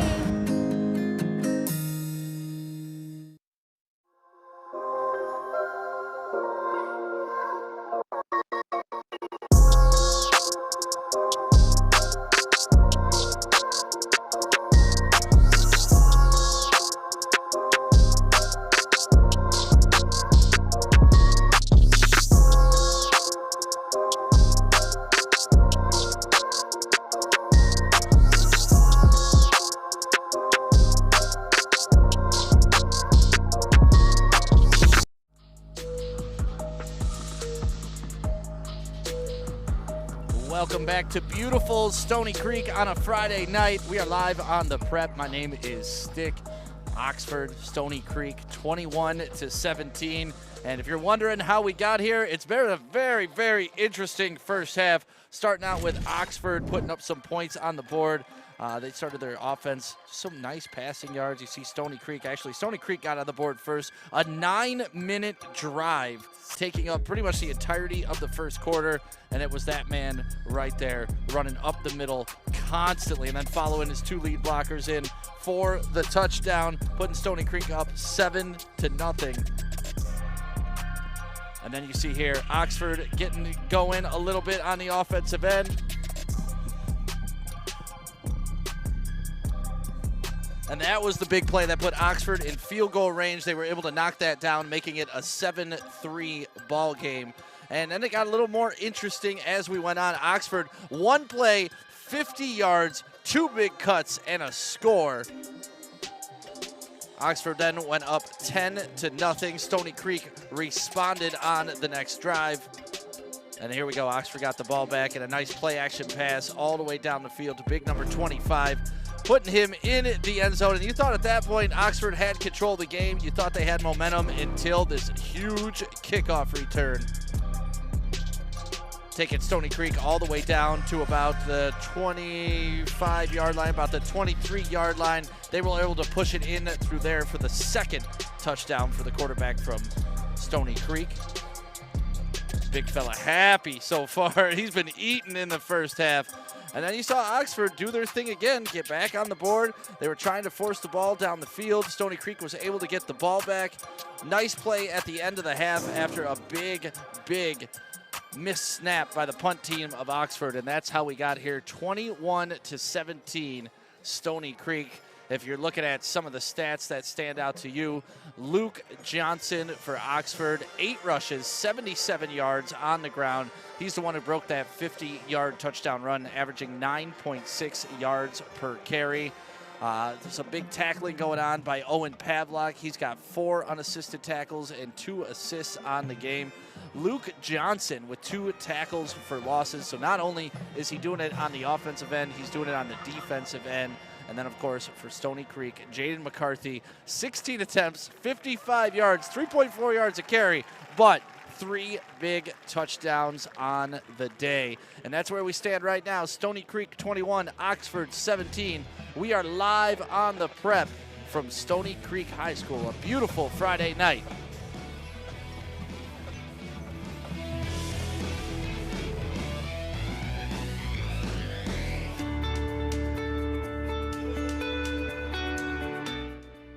Hi folks, Dr. Joe here again with Michigan Orthopedic Surgeons. Did you know that kids are not little adults when it comes to sports injuries? That's because of something called the growth plate. Growth plates exist all over the human body in our growing athletes. They're actually little cartilage discs that exist at the end of all the long bones. It's simply where a kid grows.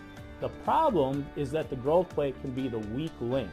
What might be a sprain, a strain, or a tear in an adult when they hurt themselves can actually be a growth plate fracture in a kid.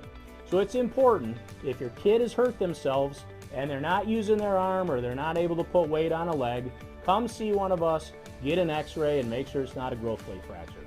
For more information, go to miorthosurgeons.com.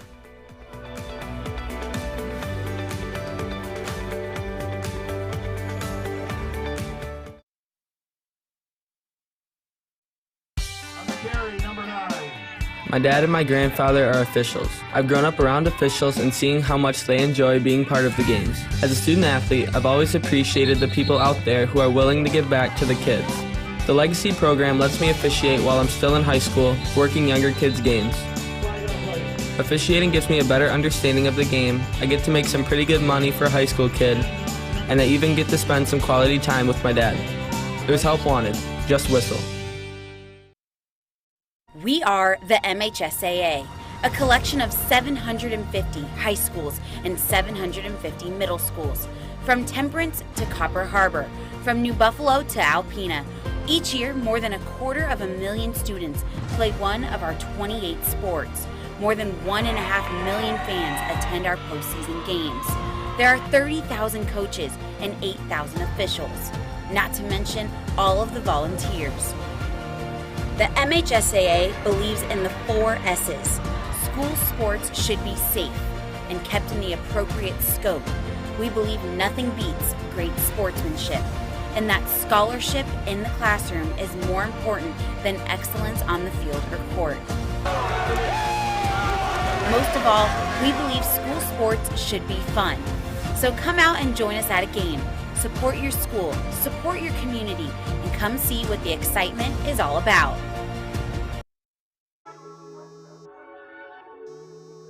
Christian, get up!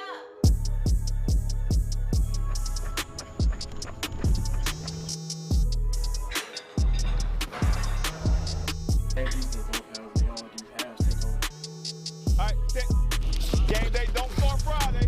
Let's get it, baby. Good job, boy. Ready, go.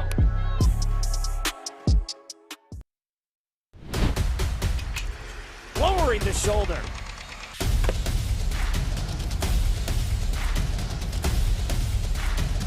Swing and a miss. McGinley scores! And it's going to be a challenge for us. I mean, they're a really talented football team. I think everybody knows that. 4 wide receivers. Pressure, steps up. Marshall wants to run again. Cuts down the middle of the field. All alone. Touchdown! Warriors! What a cut.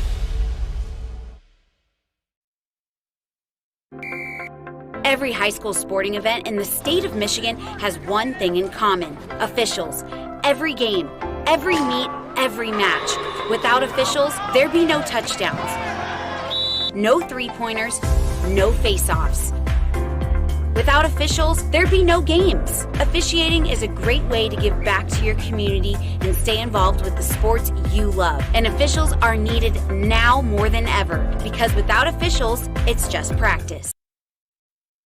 Does your bank make you feel like you belong there? At Alliance Catholic Credit Union, you are a member of a financial institution that serves the Catholic community, providing you with an opportunity to align your banking with your Catholic identity. You receive all the products and services you need to manage your money, and your membership helps support Catholic schools, parishes, and organizations. It's time to put your money where your faith is. Visit AllianceCatholic.com to get started today. Service, community, Catholic. Alliance Catholic Credit Union. Federally insured by the NCUA.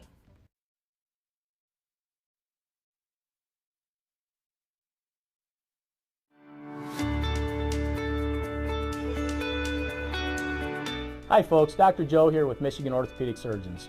We all know that our wives and daughters deserve special attention, but that's especially true when it comes to their knees. Do you know that females are at a 2 to 5 times risk compared to their male counterparts when it comes to blowing out their knees? It doesn't seem fair, but it's true. The reasons include the way females are made and the way they fire their muscles.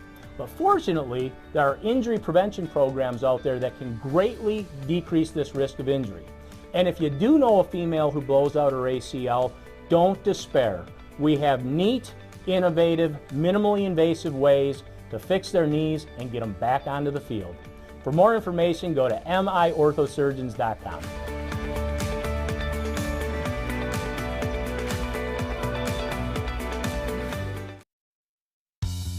There's just one place where students are students first, and athletics are played with purpose and perspective.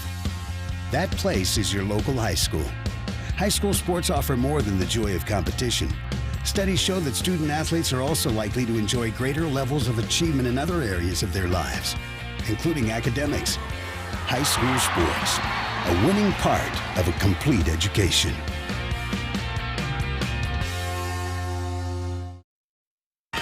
What rhymes with great? Participate. Where does greatness start? Here, in the classroom. On the diamond. In the pool. On the field. Where will your greatness take you? To better grades. To more friends. Yeah! Be great. Participate!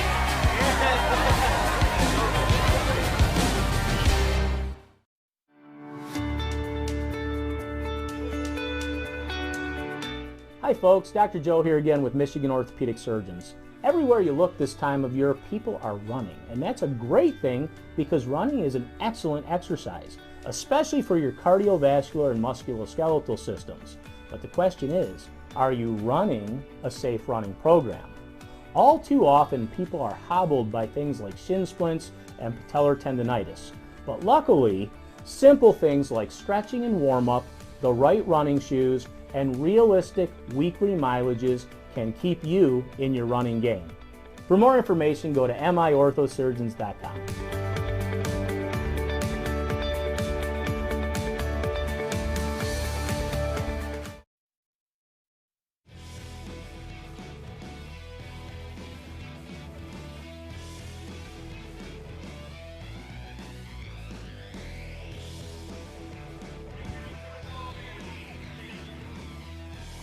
All right, Kara Wolfbauer is going to get Zach Line, and we'll have her momentarily stick right now. Statistically, I know both teams passing for 70-plus yards, and they're rushing a 90 for Oxford, but many on that one play. And then the numbers a little lower for Stoney than what they expected, just 40 rushing yards. Yeah, Stony Creek, they had that one big possession, but most of their yards have come on special teams and some big defensive plays, You had that big kickoff return, and then you had the punt snap over the head that put them in position to score the go-ahead touchdown before halftime. Kara's going to talk to Zach Line and get his thoughts on the first half and the second half right now. Kara, take it away.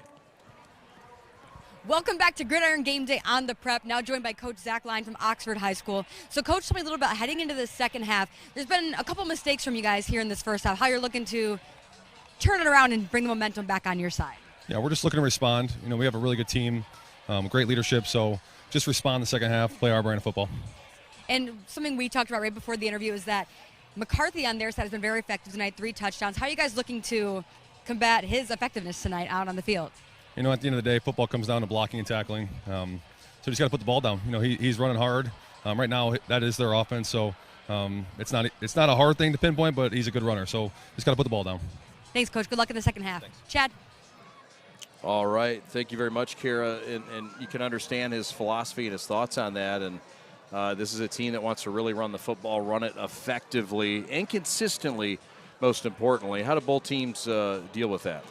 Well, it's kind of both teams want to continue what they were doing, honestly. It was a good half for both teams. Oxford looked good in moments. They had an explosive offense. They were able to break some big runs, complete some big passes.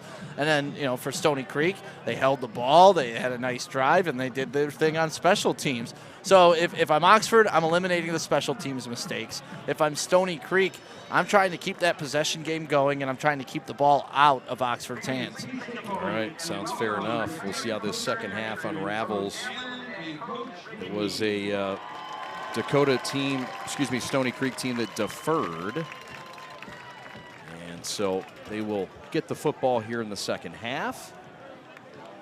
And look, next week, you can't look ahead if you're Stony Creek. It's as Nick Merlo said, 1-0. Got to go 1-0 every week. And I know that's coach speak, but the reality is, and he knows it and talked about it with his team, that you can't do that unless you go 1-0. You can't go 4-0 and get in the playoffs. And that's what it's going to take, they feel, to stake around in this thing. Yeah, and that's what they did last year, though, if you remember correctly. They went on a run. They got hot at the end of the season. And to me, that's always a sign of good coaching. What you are at the beginning of the season and what you are at the end of the season should be two different things. Hopefully much improved. Sometimes not, but hopefully much improved. And that's where I think Stony Creek is heading.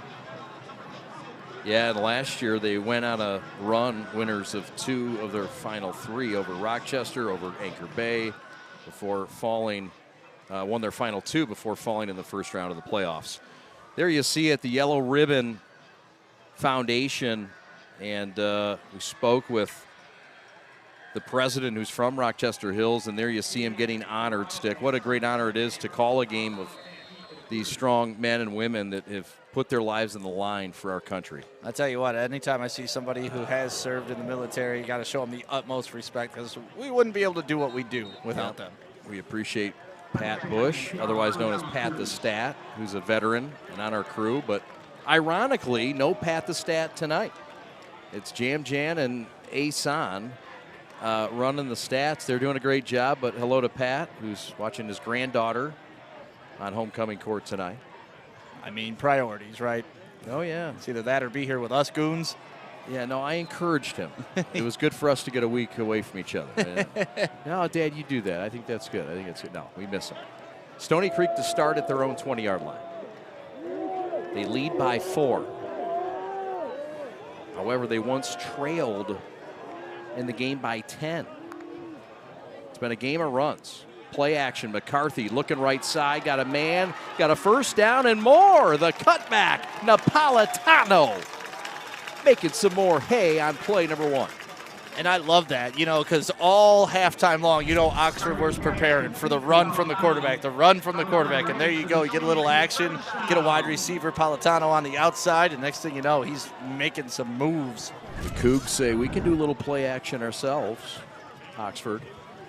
The give up the middle and a bury of a shoulder delivered by Kyle Parks, RB1. And he's got a healthy gain of 6.5 on first down. And this is what Stony Creek does to you. They're going to wear on you. That's why I'm interested to see what Oxford's like in the fourth quarter after taking all these body shots all game long by Stony Creek. Jacob Kropchak, the senior in the Toledo commit at 6'4", 310, just flung the defender. Went out the block and said, I'm just going to throw him. And he did. 2 to the right, 1 to the left. Bozzie, the fullback. McCarthy keeps it again, and near the first down marker, fine play coming up from his secondary spot by O'Neal, and I think he's short by a half yard, Steve. So what do you think they're going to call here? Probably the quarterback sneak? Yeah. I mean, they've been running him up the middle on these short yardage situations like clockwork. You would think it'd be a great time for play action because of the assumption. You would think it's 4-down territory too? I do. He went for it at the 46 last time, back in the drive number 2. We'll see what happens. I don't think he's going to do it. McCarthy it is. Stick was right, per usual. It's a first down, a gain of 1. He only needed 1. He got it. Move the chains. Cougars on the move. That's just been there for him all game long, and I know that only got them a yard and a half, but that's the objective of that play in that situation. Just running up the middle, fall forward, get your first down. New set of downs is coming at you. And here you go. Now try to stop us again. 17 carries for 58 yards now for the senior signal caller as we roll under 10 minutes in this third quarter. 17 carries for your quarterback. That's awesome. And we're just starting the second half. Yes. McCarthy in the pistol, 2 to the right. Looking to pass. Has his man on a flag route behind the defense, and he couldn't haul it in. Oh, it was Napolitano. And it's just off his fingertips on the 7 route. And this was a great route. I think he should have thrown this a little bit sooner because he was open right away. And you got to throw it right when he gets on his defender's shoulder. But great defense, too. Who was that? I think it was number 30, and I think that's Krupa. It was. Yeah, great defense by Krupa. Guy who kind of doubles as a hybrid linebacker safety. But you see his ability there in coverage. Yeah, that had a potential to be a great one-handed catch. You bet. 2nd and 10. Motion by Napolitano. The give is up the middle, and that's not going anywhere. That is stout defense up front by the Wildcats. And It's going to set up 3rd and long. And that's why it's tough for Stony Creek to throw the pass like that on 1st down, because then it puts them in a weird, odd distance to where if they run the ball and get stuffed, now all of a sudden they're 3rd and 10, and this is not their strength. You almost only want to pass if you're Stony Creek on like 4 to go. Yeah. Or less. That's right. Yeah, stout defense up there. Got big Ian Jones, Reed Swazakowski, Sean Wilson. It's a stout front when it wants to be. 3rd and 10. Motion for McKay. Give up the middle. It's a keeper, and that is going to be 4th down. And the Cougars might be content punting this football away and letting their defense do the rest. Yeah, I'm not seeing a punter come on the field, though. I think they're going to be going for it here on about 4th and 6. Just inside Wildcat territory, and you're right. There is not a sign of a punter. However, there's no anxious action by the offense either. Could be taking some time. McCarthy now takes a snap. Looking right, play action, wants it all, and that's out of bounds. Turnover on downs, and the Wildcats get it back at midfield. Stony Creek coming out bombing it here in the 2nd half, something you probably wouldn't expect. That ball, but once again, the wide receiver was wide open, just the ball is a little bit late and way out of bounds, uncatchable. Trying to find McKay. Yeah, McKay's been open a couple of times. So that one play, he was wide open, and McCarthy wasn't able to see him on that play. He got behind the defender, just not enough arm strength to get it there. This might be the spot for play action for Oxford. They've gotten home a couple times with it. So the opening possession is stopped by the Wildcats. Wide zone play here.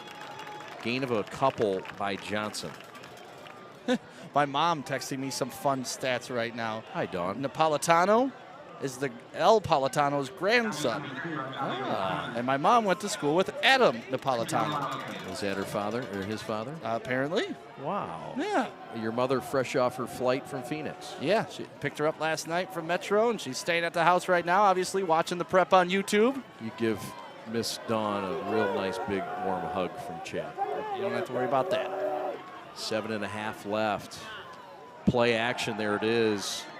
Screen right, running room, watch out. Bozzi on the run, won't get him. Open running space, down inside the 10 to the 5. Touchdown Wildcats. It's Liam O'Neill with a scamper of 51 yards.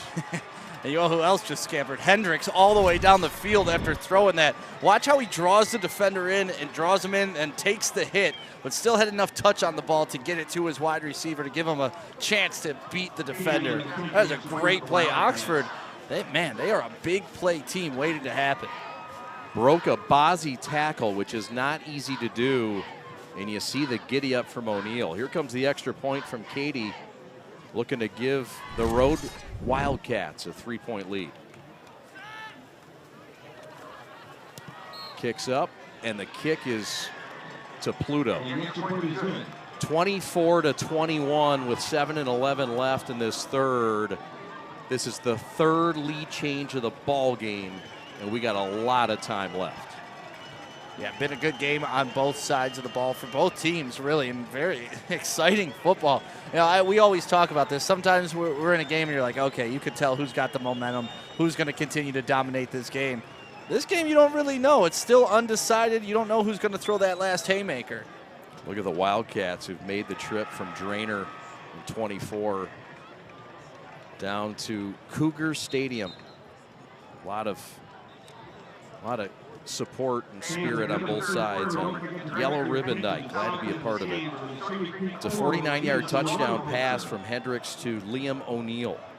Another short drive, 2 plays, 51 yards, took 52 seconds, and Oxford is in the lead 24-21, and with 7:11 to go. So they've had 3 scoring drives, total of 5 plays, 150 yards. Wow. Not known as a big play production offense, but they have gotten their goods tonight. Katie will kick this thing into the end zone. And the Cougs will head out on the 25. Well, Nick Merlo, the head coach of Stony Creek in his 6th year, really has built something nice up here. Alma mater, the crosstown rival, the Falcons of Rochester, where his daddy coached him. Coach Pops, not far from us here, just down the way, played his college ball at Alma. He was a Scot, had a nice career, also ran track, and he was a lot of fun. He had a birthday this past week. So did his wife. Kara Wolfbauer helped watch his kids. In fact, we're going to invoice Coach. Kara watched for about an hour and 15 minutes. No, I'm kidding. Wonderful family, and with his father and his whole family. A true football guy, teaches math at Stony Creek. A lot of fun. Thanks, Nick Merlo, for a great week. There's a throw. McCarthy right side, got a man caught. It might have been past the line of scrimmage. Bozzy caught it anyway, rambled down the field and put a shoulder into somebody just for you-know-what and giggles. But this one's coming back. I was about to say, I mean, that was a great heads-up play. I don't know if he was fully behind the line of scrimmage or not, but what a heads-up play by McCarthy. We have seen him just be an athlete out there. Where did they snap the ball on that last play? And then we could get a good look at it. They snapped it at the 20 about, right? Yeah, and he had to throw that before the 20. And so we're trying to see if they're picking up the flag. They will pick it up. Yeah, it was behind the line of scrimmage. And here's another look at it. Thank you. They snap the ball about the 20, and he lets it go. Oh, yeah, he clearly behind the line of scrimmage. And, it doesn't have to be the ball. Only one part of your body has to be behind the line of scrimmage. So if you drag a toe, it still counts. Is that right? Yes, sir. Well, thank goodness you got a big toe. Size 14 feet over here. Oh, you got to have a big toe with 14-inch feet. Yep, I can grab a baseball. Oh, man. Trying to envision that. I'll show you if you want. I mean, got some hammers. It's a fun party trick. We'll see how much fun we have in Rochester tonight before I want to see your dogs. 7:02 left. Speaking of dogs, how's Woodward the pup? Woodward the pup is probably the most excellent thing to ever walk the earth. He is my favorite thing living. He's Careful, awesome. Your mother's watching. Yeah, she knows. She loves him too. She got to spend the day with him today. But adopted him from the Detroit Dog Rescue, a great organization here. And adopt, don't shop. It's awesome, man. Love it. Napolitano in motion right to left. McCarthy will keep it, put a shoulder down. He'll have about 3. Stout left side of the defense, though, and it's led by the secondary coming up to make a tackle. It's Liam O'Neill. It's been an O'Neill kind of night in Rochester. Yeah, Liam O'Neill comes in, but you also need a couple more guys to bring down McCarthy. It's not a one-man show to get that guy on the ground. That's something that Zach Line kind of talked about to Kara at halftime. Just they need to get the ball on the ground, but when this guy's running at you, it's a lot harder and easier said than done. The Cougars are inching towards 100 yards rushing in this game as we near the 6-minute mark of the third. McCarthy, patient, pops it outside, has a fine gain on the play, out of bounds. Jolted by double 4s on the play. That's Reed Schwiskowski, and here's another look. Look at how he just puts his shoulder down. He doesn't try to move. He just puts his shoulder down and runs into the guy. That is it's such a bizarre move. He didn't even try to stiff arm, no juke. I'm just going to lean into you because I'm bigger and stronger. Oh, man. What a lean that is. You see the brace. McCarthy wasn't planning on playing quarterback, was just fine at fullback. And then a transfer of the quarterback that was expected to be the signal caller. Transfer in the summer. McCarthy's taken over the reins. As we get a tackle here. Another 4-down decision. They're going to go to that big backfield. I've picked up on their signs when they go like this, Chad. That means big backfield's coming in.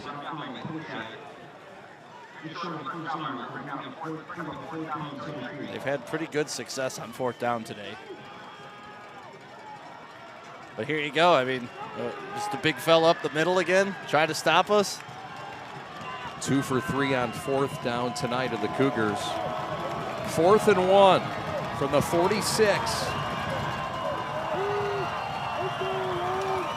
McCarthy, keeper, got it. had 2 in front of him. He didn't need much, and he had it by 3. A little double barrel action there, partner. Oh, that's the exact same play. They scored a touchdown here on the other end, and that was their first touchdown of the game. And look he opens up to his left and does a complete 360 to follow those guys. That's tough for a linebacker to read because normally you're reading where the quarterback turns, and he's turning one way, then following lead blockers back the other. It's an interesting counter. Right behind big Spencer Beckman. 6'6", 320, left guard. Power up the middle, and it's a healthy gain on first down inside the 40. Trailing by 3, Stony Creek. And there they go again with that power T offense. This time they didn't do it, though, on a short yardage situation. They started at 1st and 10. I wonder how soon they're going to switch to that even more. And here we go, 3rd play in a row. They like it. It works. Look, it has against this 4-3 defense, and popped right at the line. And not much running room for Kyle Parks. Yeah, 56, Sean Wilson on that tackle. He blew that up. And that's what you got to do. You know, I like what Stony Creek's doing. We're just going to keep running it till you stop it. And there you go. They stopped it. I'm sorry, a correction. Number 55 on that tackle, Christian Farsard. 3rd down and 6. Both these 1-4 teams starving for a win, trying to keep playoff hopes alive. 71, Beckman has been dominating on that end all day. Yep. Going to get a false start on the left side of that Cougar line. It's going to make it a 3rd and 11. Yeah. Changes the play call a bit if you're the offensive coordinator. Well, we've touched on this a couple of times. This is not what this offense is built for. They're built for 3rd and 5. They're built for, 3rd and 4. These long down and distance, it's a lot tougher for them because it kind of takes that run option away. The defense can sag a little bit back and then just attack if the quarterback decides to keep the ball. Just a fumbled snap against Clarkston cost them the game. They had the Wolves beat. Would have been for the first time in school history, and then that happened. I don't want those things to happen tonight. Handoff, Parks left side, has some room, into the secondary, down to the 24, near the 1st down marker. Excuse me, the 34. It was 3rd and 11, they run it, and we see why. It looks like they're going to give them another 4th and short here. We got the Stony Creek coaches to our left, and they thought it was a 1st down. See where he falls, just past. Oh, they ended up giving him the 1st down. Move the chains. Stony Creek over 100 yards in the ground tonight. That's a big pickup for them. 3rd and 11 to be able to do that. If you're Oxford, those are the opportunities you can't let slip away. They've been clutch in 4th down, clutch in 3rd down. I mean, that gets you wins. This is very reminiscent of their drive in the 1st quarter, too. Just a resilient team, battled through some tough injuries last year. Some key players out this year. Into the secondary goes Parks again. Gain of a dozen on the play. Parks starting to pick it up. And Stoney starting to wear down the Wildcats just a little maybe. Yeah, that's what we were talking about. I mean, those body punches wear on you. Pavlock with a touchdown-saving tackle there. 1st and 10. Parks trying to stay hot. He'll drag a defender inside the 15. Jones with a tackle. We'll have our G of the game after this one. We thank G Brand USA for the nice get-up. We got sweatshirts. Yeah, thanks for the new red one. Everybody's wearing their sweatshirt. Most people got sweatshirts. Some did not. You didn't get a sweatshirt. We still love you. You'll get one next week. We still love you. Thank you for your hard work. No, I'm kidding. We got plenty of sizes. G-Brand does such nice things with their swag. I want to thank Pat McFarland of McFarland Electronics. He's in the house tonight. Handoff left side. This is McCarthy calling his own number. No handoff. He's inside the 10. And the Cougs are cooking something real nice to serve up at the end of this 3rd. They gave him another 1st down, so a new set of downs inside the 10-yard line. And like I said, this is very reminiscent of that first drive. I mean, this is, they had 9 minutes in the 1st quarter. They're closing in. Yeah, they're closing in on at least 7-8 minutes here right now. Under a minute left in this in this third quarter. We'll have Kara Wolfbauer more momentarily. McCarthy keeps it, looking for his 4th score, but he's down to the 4-yard line. It'll be 2nd and goal. McCarthy slow to get up. Johnson with a tackle. 30 seconds left in this third quarter. We've seen 3 lead changes in this contest. Yeah, it's been a nice battle too, and we also always talk about how matchups make games, and it's been a fun matchup. Ball lost on the deck, and I think McCarthy just lost it. Went to hand it off and was lucky to recover and take a loss here, Stick. Yeah, it was an odd exchange between him and Kyle Parks. It almost like he didn't get it right into his breadbasket. There you go, fumble. That's the end of the third quarter. Only 1 touchdown scored this quarter, and that was by Oxford. Yes, sir. Stoney with 4 fingers in the air. We're coming back with Kara Wolfbauer right after these.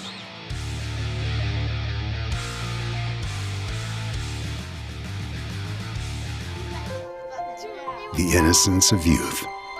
Is there anything any better? But soon they'll be in high school and facing all the same challenges you faced. How to make friends, how to fit in, how to be cool.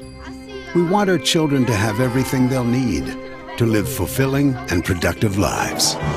Make sure the kids in your family are among the more than 300,000 participants here in Michigan who take part in high school sports.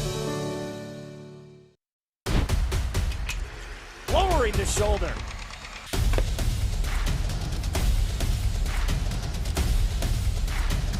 Swing and a miss. McGinley scores!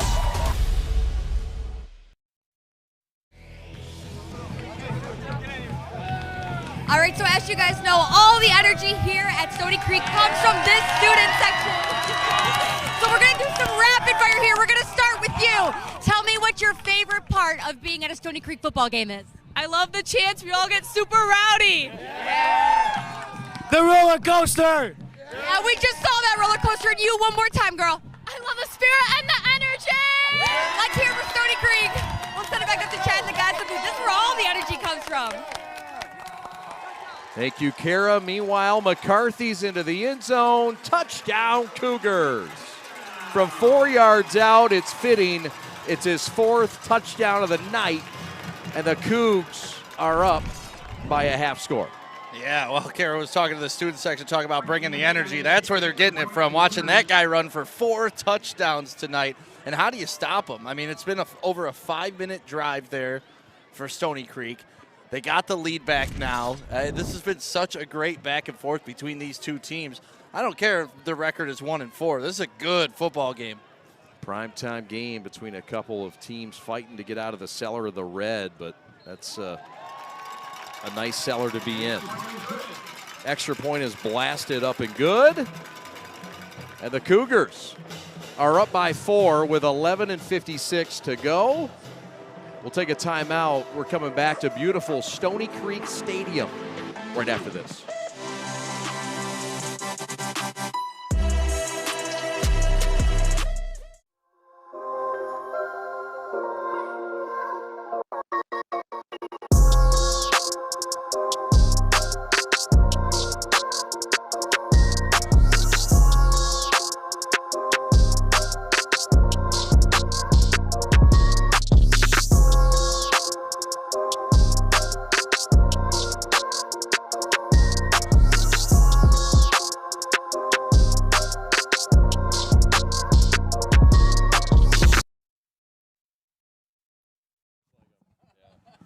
And Clarkston.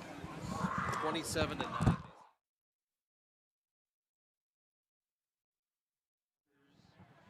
Cougars to kick it off. Welcome back to Rochester Hills. 28-24. Time of possession has been a storyline in this game. Not always an indicator that it's all over, but a huge advantage in the contest for Stony Creek.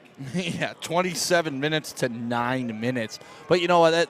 Oxford's a strike-fast, strike-quick offense in this game, at least. So that time of possession can be a little misleading, too, when you're scoring 2 plays, 3 plays, 1 play. Like I said, they had, 3 drives, 5 plays total, 150 yards, 3 touchdowns. Who's draining more energy then? You know, I mean, is it the offense you think, Stick, or the defense? I mean, you think defense automatically, but who knows? Maybe your offense getting tired too if you're Stoney. How do you play that? Yeah, well, that's the tough part now, you know, because we're in high school here, right? And a lot of these guys play both ways. So even though you're grinding out the ball on the offense, it could be your offensive lineman, it's your defensive lineman too. So he's putting in work both sides. Both teams with about a handful of two-way starters. Oxford with a few more. Give up the middle is for a couple. Stoney with a stop for a gain of 3. Carry by the reserve running back Preston Wilder. We haven't seen Luke Johnson in a minute. Kind of wonder about him. Yeah, it's exactly what I was thinking when you announced the other running back's name. I was shocked that it wasn't Luke Johnson out there. We can get Karen to find out what happened to him on the sidelines. But if you're Oxford, you know, running the ball, you had your one big running play for 50 yards, but it's been the pass that has opened up everything for you today. Yeah. Twin receivers in a slot and a straight handoff and room and a first down across the 40 to the 42-yard line. And again, it's the reserve running back. He's capable. It's Preston Wilder. Wilder's a 9th grader. This is a freshman, a 14-year-old. I want to talk about Charles Campbell pulling around there, big number 50, and getting his block, too, to set that run up. You got to love the pulling guard on those traps. Oxford, a team that likes to run. Again, 70 rushes, 7 rushes for every 10 plays. Luke Johnson, the primary ball carrier, is out right now. Wilder again. The freshman barrels his way up for 4. It's going to be interesting to see how Zach Line adjusts because Johnson, as he talked about, he's so good. He forces you to hand the ball off a little more than he would like. So you're going to see if maybe they spread the ball out a little more. Maybe we see a couple of different sets. Maybe we see some trick plays happening. But I wouldn't count Oxford out yet just because they don't have Johnson, but he is a big piece of the puzzle. Indeed. Under 10 minutes now, rolling clock. Oxford would love to answer with a long possession of their own. Wilder with a few more yards. And a player down for Stony Creek. Fellow who made the play, I think that's Guzman Gomez. He's down. We'll step aside. Back in 30 seconds with the prep.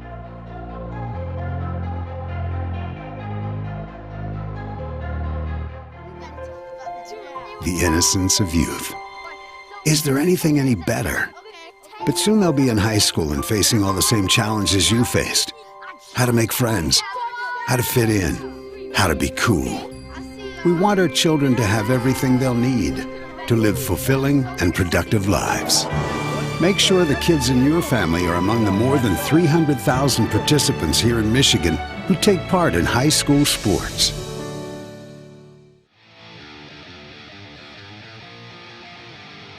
Welcome back on Gridiron Game Day. We are the Prep. Alex Westfall, your executive producer. He is Sam Stick Day. Kara Wolfbauer on the sidelines. My name is Chad Bush. Follow us on our social medias. We're all over the place, from TikTok to Instagram, so on. But most importantly, please subscribe. You're watching on our YouTube channel. It's a free subscription. And join us if you want to be a sponsor or you want a feedback. info@theprepsports.com. Throw right side, miscommunication, but a flag. The receiver was tied up, Liam O'Neill, and this is going to go on Stony Creek, PI. Yeah, I'm going to need to see another look at this because I don't know if because of the contact, that's why the wide receiver stopped, or if he just turned around on his route. But Jonah McKay That's a tough call because it looked like the wide receiver was doing a curl route, and he wasn't interfering with him at all. But it takes some thinking to make that call. It is. You really have to think of intentions. But I think where the ball placement was, too, you can infer that, hey, he may have been trying to get to that spot. Here's a good look at it. See, he's not really running that pattern. Yeah. But he also is kind of stopping him from getting to that ball. So that's a tough call. It is. Double tight formation for the Wildcats on the move, trailing by 4. Pitch left side. Wilder breaks a tackle on his feet. And he's got about half of the yardage on first down. You know, Eli Carpenter has not really caught the ball a ton tonight, but he is running sprints on every single play. He's number 11. You're going to watch him in motion before every single play, and he is flying. Like, he's not just jogging in motion. He is going full sprint. Interesting how they do that with the timing. It's tough to time a guy up if he's at that heavy of a pace. Yeah. There is a flag on the field, and it's going to go against the visiting Wildcats. So that'll push him back. Now returning into the lineup for Oxford is their RB1. It's Luke Johnson, who does check back in. And Wildcat fans everywhere in this world just took a deep breath. I could feel it. And you wonder why he was out for a little bit, but you're just happy to see him back in. Johnson gets it. We're being told it was non-injury related. But Johnson, fresh legs nonetheless. It's been a light load on the offense. It's been even lighter for Johnson outside of those 2 big runs he had. Yeah, maybe, you know, they're just trying to reserve his legs for late here in the 4th quarter and make sure they were fresh so you can, you know, throw a fresh running back at Stony Creek. How about Hendricks handling that snap on the ground? He's still getting the timing down. He's had a couple of those today. He's really shown his athleticism. And I like his throwing motion. He puts everything he has into it. Yeah. 2nd and a dozen. Play action. Hendricks looking downfield. Out route caught out of bounds at the 30. It's a pickup of 10. They needed 12. Nice pitch and catch there. Well timed. Yeah, Jake Champagne making the catch there, number 9. He's played a pretty good game on the defensive side of the ball, too. So it's good to see him get some sugar on the offensive side, too. Like I said, Hendricks puts everything he has into those throws, and that was a nice tight spiral on the edge. Good protection on the backside, too. 7:51 to go. It's still a 3rd and 5, thanks to that penalty. Oxford trying to come from behind again. It's Johnson, and he's stuffed up there. Part of the pressure was Rudy Hernandez Cabrera. It'll be 4th down. Yeah, you see a nice look at those cuts, though, that Johnson has. And once again, just sliding to the right. But this is a big 4th down because you never know if you're going to get the ball back the way Stony Creek can control it. Right. 4th quarter, 7:20 left. It is in field goal range for the strong-armed, right-legged Jay Cady, but Oxford double tight, going for it on 4th and 2. Motion sprint, rollout, got a man flat, caught, 30, 28, and close to the 1st down. I think he has it. We'll have to see. Looks like a clear 1st down from the spot. And it is. Needed to get to the 28. He got to the 26. And a clutch 4th down play, and there you see it. Yeah, excellent play call by Zach Lyman, their offensive coordinator. I mean, they've been using lots of motion, like you said. That ball could have gone in several different directions. You get your quarterback on a little rollout. Your running back's out there by himself. Great play call. Stoney by 4 with 6.5 to go in this game. We'll have our G of the game. Kara will present our nice new hats. Throwing to the end zone, out of bounds. Looking to find O'Neal. And Hendricks puts it where they can't find it, out of bounds. Yeah, that was another one that looked like a miscommunication. O'Neal cut his route short. And Hendricks was throwing it into the end zone. That's what they got the pass interference called on him last time for. That time, no pass interference. It's really interesting to see how the communication is going to play out for the rest of the game between those two. 9 of 15, 152 yards, and 2 touchdowns for Hendricks tonight. On a 2nd and 10, handoff on a reverse left side, and it's Pavlock. Fine play and rally to the ball by Stony. I thought that was going to be a much bigger play. When he handed that ball off, it looked like Oxford had the entire left side of the field wide open. Pavlock chose to cut it back up in, and I think that did not work to his benefit. No, sir. Only 2 kids for Stony Creek had touchdowns coming into this season. Now they have 10 different players who scored touchdowns this year. Nick Merlo saying, look, we want to run the ball, stop the run, and cover kicks. Going to have to cover the pass game here. Hendricks looking end zone, out of bounds. Too tall and too wide for the lengthy Jacob Childress. It's 4th down, and Zach Line might have to kick a field goal here. Yeah, I thought Hendricks could have run that ball there. There was nobody outside of him. He could have at least picked up an extra 5 yards on that play if he elected to tuck that ball and keep it. Yeah. So, 4th and 7, they will keep the kicker on the bench. And checking into the lineup is quarterback Hendricks, who comes from the sidelines. 4th and 7 from the 23, 5.5 left. Oxford down by 4 to Stony. The game that's seen 4 lead changes. Hendricks pressured, steps up, throws, intercepted at the 5. Back the other way comes Andrew Napolitano, still on his feet to the 40 and out of bounds. There is a penalty flag on the play. They may be calling pass interference. And if so, that'll wipe out the interception.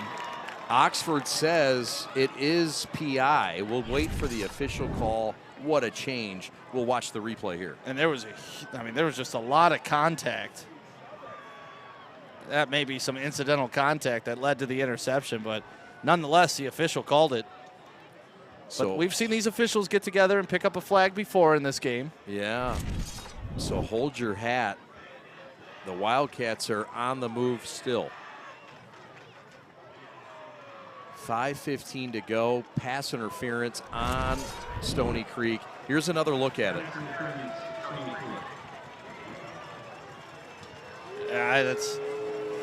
He got hit. He went down. It looked like it was sort of incidental. Yep. And out of the way, but that's a good word for it. There's been a couple of those tonight where Stony thought that it was contact. That they just, there you see Nick Merlo in his 6th year, upset, irate. And you can understand why. Nick celebrated his birthday this past week. Happy birthday, Coach. Yeah. Got to meet his children, and Kara Wolfbauer did a great job of bonding with the children. Fun family atmosphere. His dad, Coach Pops, on staff. Mark Merlo, who coached at at Rochester High School. And you know this. Is there anything better than doing something with your dad, sports related like that? Being on the same coaching staff, being on the same broadcast staff like you and your dad. No doubt, no doubt. Breaks down film every week, sits down with a player at the lunch table at the high school. And his motto and his quote is, there's no substitute for hard work. And this program, a lot of times they'll say, so what? And everybody else will say, keep working. And that's just the mantra of this club. Oxford trying to work their way into the end zone and change this lead. Johnson in trouble in the backfield. Down he goes. Big 69 on the tackle. That's Jacob Kropchak. And that's how you respond. You know, you just have your heart broken on a pass play that you intercepted and it gets called back. You don't hold your head. You don't wear on your laurels. Lean on your laurels? Is that what it's called? Yeah. You just come out, you make the play, and you don't use excuses. The Toledo commit with a fine effort. Don't forget, we'll have our G of the game. Kara Wolfbauer will have our G. Far from being decided now. Play action, Hendricks. Gonna take it himself, and he's down to the 1. Helmet comes flying off. Hendricks flies inside the 5, and the Wildcats are flirting with another lead change in this game. It looks like that's enough to give him a first down, too. But he had this a couple plays ago where if he just would have tucked it and run, they would have gotten the first down. You see it there. He's going hard into that end zone trying to get that go-ahead touchdown. Nearing the 4-minute mark, Stick. It's been back and forth. And a fun ball game to cover. Oh, it's been a great ball game to cover. You know, when you got two teams like this fighting and clawing to get into the playoffs, they know they're better than their record has shown, and both of them have shown it tonight. I think we've seen flashes of brilliance from both teams. So Oxford's, we're awaiting something, I guess the clock resetting perhaps.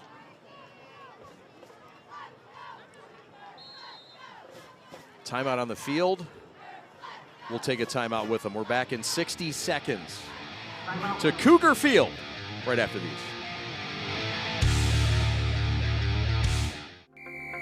Every high school sporting event in the state of Michigan has one thing in common: officials. Every game, every meet, every match. Without officials, there'd be no touchdowns, no three-pointers, no face-offs. Without officials, there'd be no games. Officiating is a great way to give back to your community and stay involved with the sports you love. And officials are needed now more than ever, because without officials, it's just practice. Lowering the shoulder.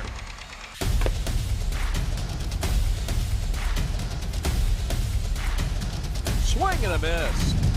McGinley scores!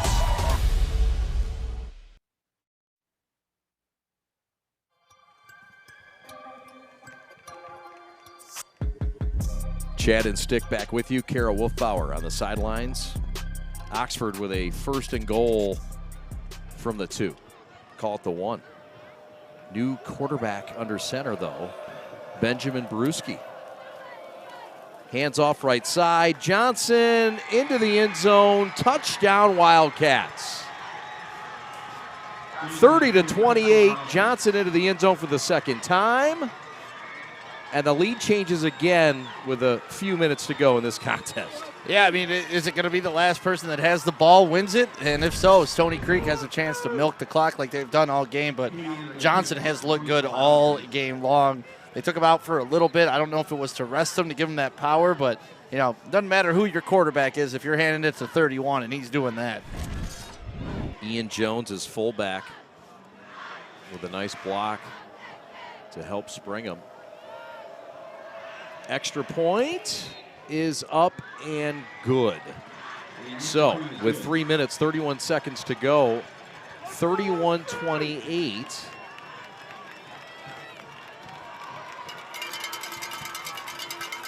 That scoring drive, a 1-yard touchdown by Luke Johnson, 14 plays, 70 yards, 8 minutes, 25 seconds.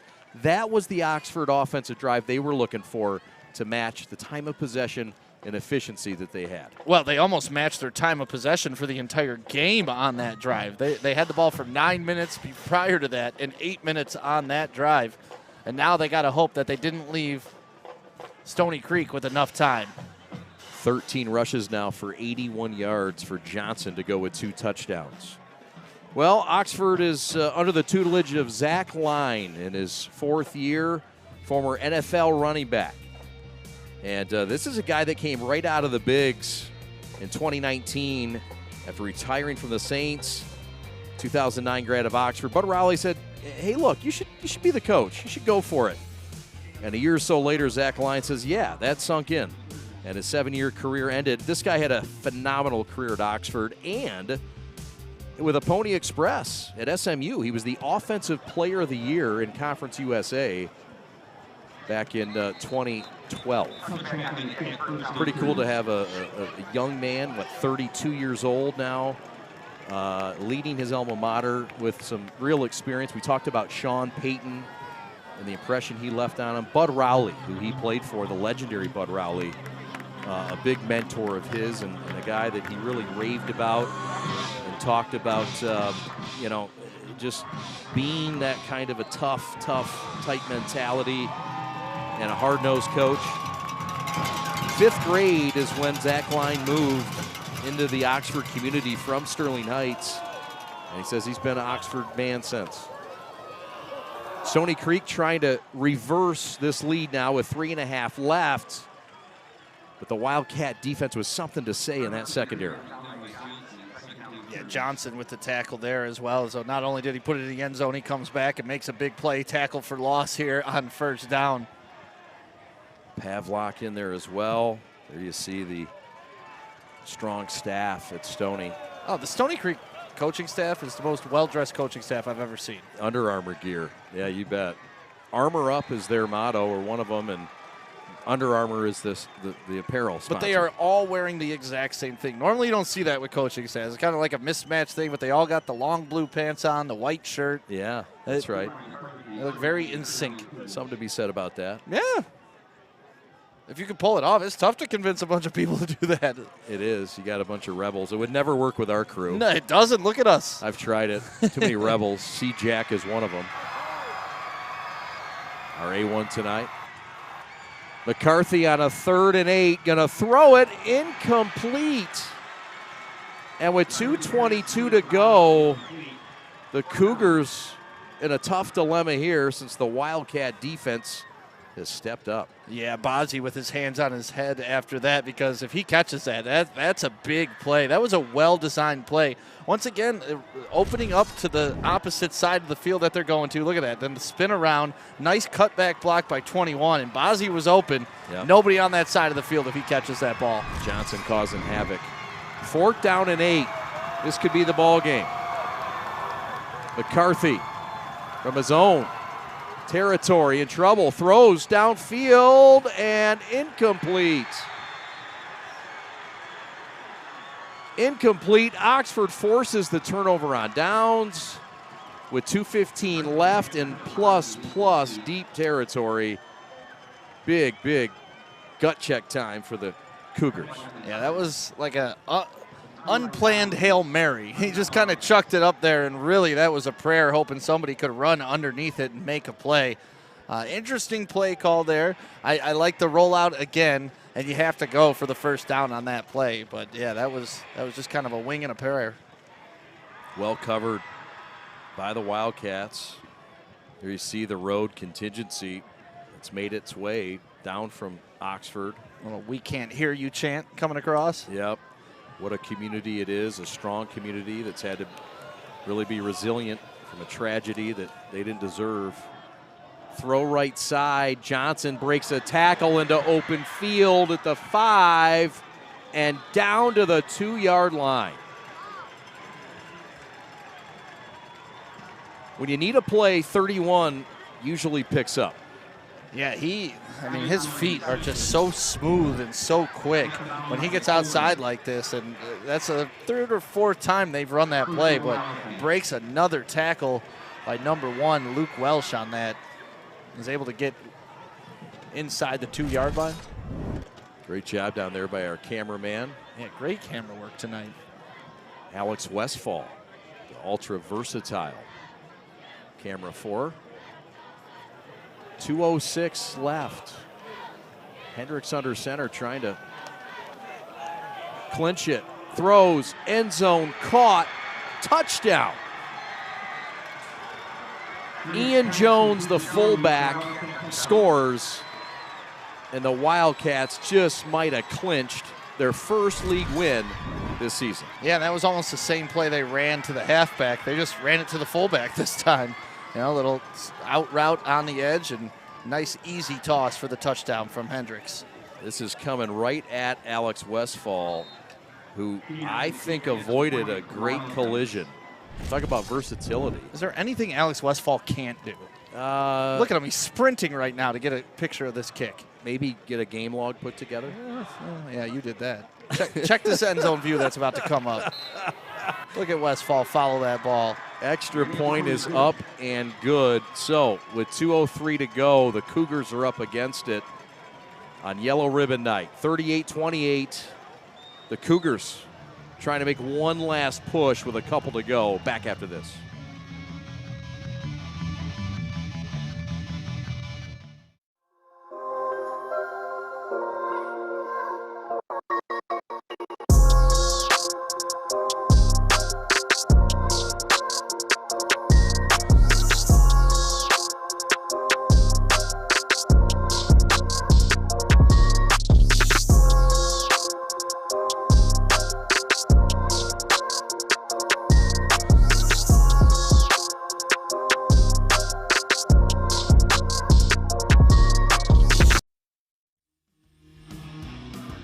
Let's go with Johnson.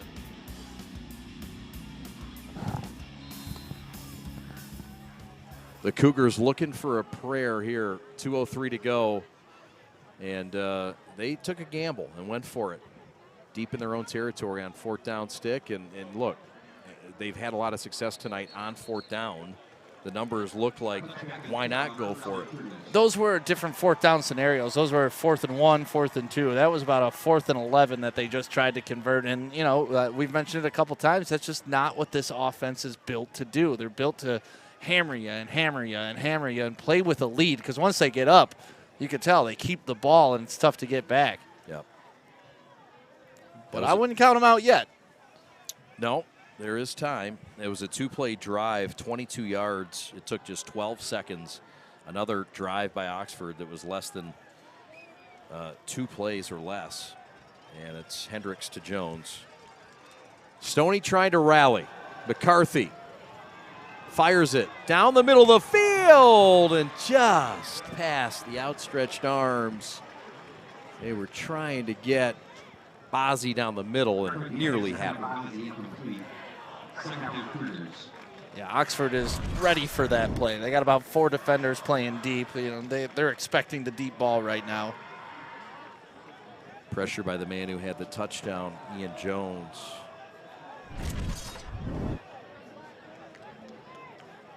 You know, you look at the scoreboard right now, Oxford 38, Stony Creek 28. And it kind of seems like Oxford dominated this game, and nobody dominated this game, honestly. Yeah, 4 lead changes. Middle, caught across the 40 to the 41. Fine pitch and catch down the middle of the field. They find Bozzi this time. Move the chains. Stoney converts. Yeah, and Bozzi is an athlete. We talked about it in the pregame, a 3-sport athlete, a wrestler, a lacrosse player, and a football guy. You know, when he gets that ball in his hands, it's tough to take him down. All-stater in wrestling, broke his back his sophomore year. Kid played through it.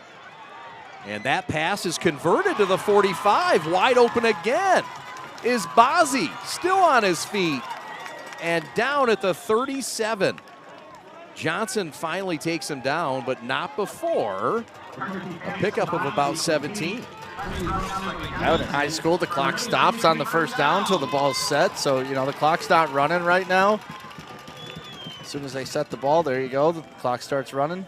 We saw at practice on Tuesday how regimented they are in these situations. Nick Merlo really has his team prepared for all kinds of these spots and scenarios. And although it looks bleak with 1:24 to go, I mean, you got a chance when you got a senior leader in McCarthy calling the shots. And you got a team committed to making plays. Yeah, Oxford calling a timeout right now because they can tell their defense is a little out of sorts. You know, they're kind of playing that prevent defense, which my dad was always famous for saying it prevents you from winning games. And that's what it does. You just let the other team go down the field on you. Yes, you're giving up yards. You're hoping not to give up points. But I don't even like messing around with that. Play how you got there. And I'm sure Oxford, that's what they're discussing right now. Like, all right, let's get back into our base defense, and let's just play this game out. No doubt. So,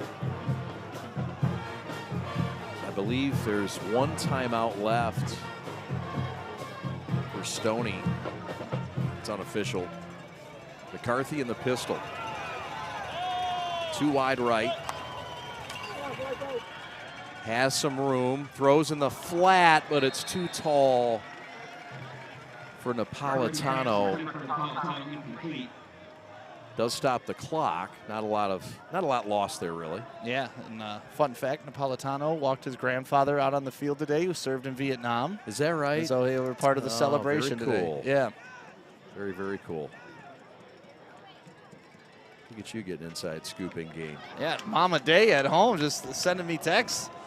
I'll tell you what, is she looking for work? We could, is she looking to come out of retirement? 2 to the right, 1 to the left. 80 seconds remain. McCarthy on the hustle. Middle of the field, throws it, interception. Picked off, middle of the field. Dean Rice, the guy you highlighted as an impact player, makes perhaps the final impact in this game with Oxford leading by 10.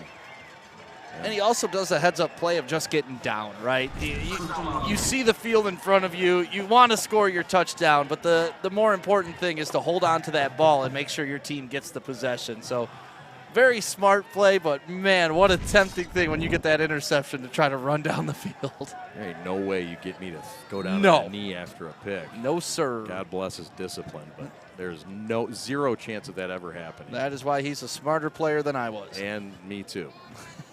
So the best formation of all for an Oxford offense is its victory formation.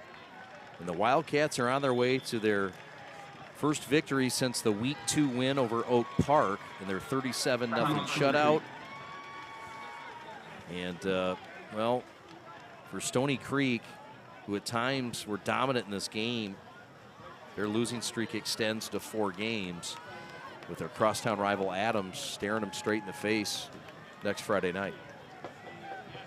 Well, both teams, you know, they were both feeling that they were on the edge. And this is a game for both of them where I think they can look at it and say, you know, if you're Stony Creek, like, we're still almost there. We played really well this game. And if you're Oxford, it's we finally got up the hill. Yeah. We didn't start out strong. That was a little different than normal, but we came back and we took over this game with our big play ability. And that's something I think they'll rely on in the future. It was a slow, steady dose of McCarthy for Stony Creek, but yeah, it was the quick hitters. McCarthy, 28 carries in this game for 90 yards and 4 touchdowns. The senior doing all his part that he could. Not bad throwing it either, 8 of 16 for a $127. He did enough for this team to win. Yeah, I mean, what more could you ask for him? I'm sure if you handed that to the coach before the game and said, hey, here's the stat sheet of your quarterback, would you be good with this? Yeah. He'd say yes. That's right. Tackle made, timeout called, the final timeout of the night for Nick Merlo. 62 seconds remaining. Stoney trying to get this thing back. They could get it back with about, what, 20 seconds? A little less than 20 seconds on the clock. In a 1-score game, you still got a shot. 2-score game, that's a bit of a stretch. Yep. Need an onside kick or 2. Or an onside kick. You just need 1, probably not 2. There you see the Nick Merlo huddle. Fine shot by our executive producer, Alex Westfall. There he is. Oh, is he still down there? Yeah. Hey, what's up, Westy? Look forward to having Alex. Also does weddings. Yeah, does weddings. Don't forget to see I hired CP3. him for mine. Yeah? Yeah? Did you? Good. I hope you'll consider me for DJing your wedding. Sorry, that spot is taken. Oh, my but goodness. You can hold down a spot at the open bar. I've never DJ'd a wedding, by the way. I'd be asking a little too much. I would let you do the intros for Honestly, sure with that booming voice. I would take that job. Okay. All I want to do is have fun at your wedding. Oh, it's going to be fun. I can guarantee that. If nothing else, the wedding part I don't know about, but the reception will be fun. Oh, yeah. No, we'll hit it both. We'll hit them both. So, 56 seconds left. Stony Creek will go back in punt return formation, and they will send McKay back. Meanwhile, out to punt, you would assume, would be Drew Cady, the junior punter, and it will be. Now they've had some trouble with the snaps in this game. They have. And Stony Creek has had success in the return game. Yeah, special teams has been a big part of the day today for Stony Creek. And you had a long kickoff return for about 80 yards, and then you had that missed snap. They gave them the ball at the 25-yard line. They went in and scored. Yep. Low snap. They've covered kicks well, too. That one is flopped out of bounds, and that's going to hit off the leg of the secondary coach. And that is where Stony Creek will take over. So, look, you said it. The offense isn't really set up to take bomb shots down the field, but they've got some guys that can make some plays underneath, get out of bounds, and perhaps move the chains. Yeah, and that's all you're doing right now. You know, like we said, the clock stops with the first down, so that's really what you're focusing on first. All right, can I get in a position to get the first down? But you're going to want to at least score with about 30 seconds left to give yourself a chance to get back into field goal range and tie it up. Onside kick, always something that you can hopefully use to spur something. So 2 to the right, 1 to the left. The guy at the bottom of the screen is the big lanky Vaughn Putz at 6'4". McCarthy in the gun.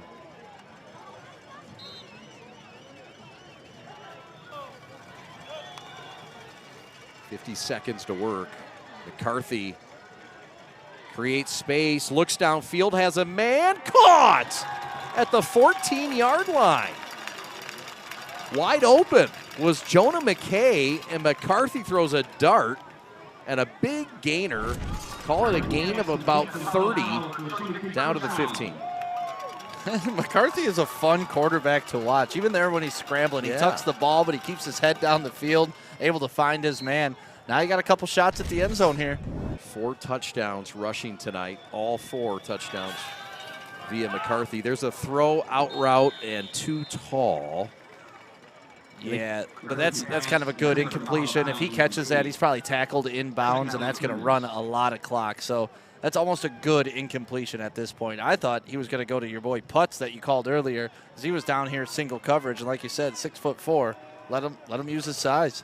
Instead, he went to your boy Napolitano. Yep. And he overshot him. 39 ticks left from the right hash. McCarthy in the pistol. Parks to his right. Looking left. Got an out route and can't get him out of bounds. Stopped at the 11, gain of 4. Clock running, 28 seconds, call it 30 left. No timeouts. And that's exactly what would have happened last play, so I'm not sure why you ran it again. 17 seconds. McCarthy looking end zone. Out route and dropped, or the game was going to end. Big collision there and break on the ball. Yeah, Jacob Childress. those are the hits you dream of as a cornerback. All right, I hope they throw the out route here and they throw it high so I can light up my wide receiver. That's exactly what he did. So Stony Creek needs 2 scores. They'll go for a field goal attempt here with 11 seconds left to try to make it a 7-point game. On to kick the field goal is Quinton Ubadi. The holder is Ben Gargaro. And timeout, Zach Line, who smells something stinky here. But this is the right play, right? I mean, you got to get 2 scores. Yeah, it's 4th down. You know, what would have been interesting is if the minute they got in field goal range, they kicked the field goal and then gave themselves 40 seconds on the back end. But you got to give yourself a couple shots at the end zone, which they didn't do, though. They went with the underneath passes. Throw it in the end zone. If it gets intercepted, so be it. Right. We hope you'll be with us next weekend. We'll have double barrel coverage. First time ever on the prep for football. We'll have Avondale at Birmingham Seahome. That'll be one of the games. The other game is going to be Orchard Lake St. Mary's against Toledo Central Catholic. So we'll have games on 1A and 1B. Hope you'll join us on both. Ubadi to kick it, and it would be a 27-yarder. And the kick is up, and it is no good. So a double whammy for the Cougars, and with 8 seconds left,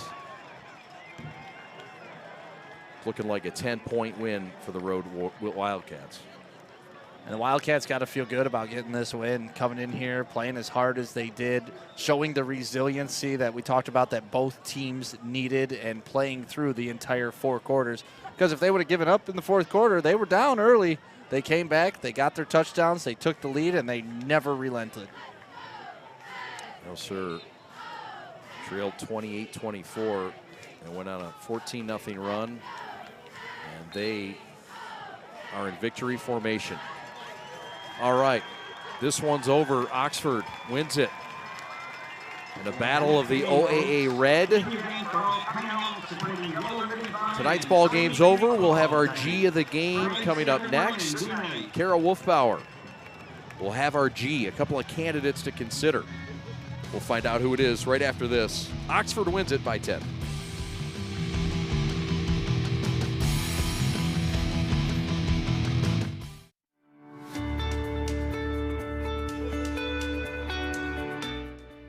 Hi folks, Dr. Joe here again with Michigan Orthopedic Surgeons. Did you know that kids are not little adults when it comes to sports injuries? That's because of something called the growth plate. Growth plates exist all over the human body in our growing athletes. They're actually little cartilage discs that exist at the end of all the long bones. It's simply where a kid grows. The problem is that the growth plate can be the weak link. What might be a sprain, a strain, or a tear in an adult when they hurt themselves can actually be a growth plate fracture in a kid. So it's important, if your kid has hurt themselves and they're not using their arm or they're not able to put weight on a leg, come see one of us, get an x-ray, and make sure it's not a growth plate fracture. For more information, go to miorthosurgeons.com.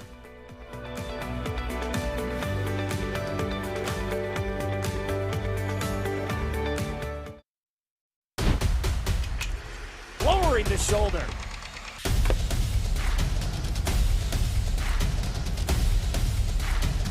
Swing and a miss. McGinley scores!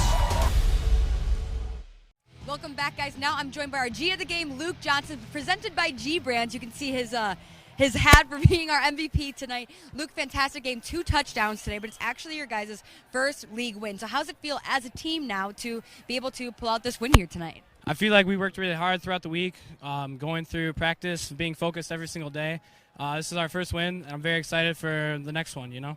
We're working towards our next win against West Bloomfield, I believe, next week. So we're excited. We're ready to go out and win. Yes, and your name was mentioned multiple times on our broadcast. You're one of our players to look for today. So how's it feel knowing that coming into the game that on both sides, Oxford and Stony Creek, that you were one of the players we were looking for here tonight? I mean, it's working. I'm working through all my reads and stuff. So, I mean, I'm just doing what my team needs. So it all works through the team. It's not just through me. So.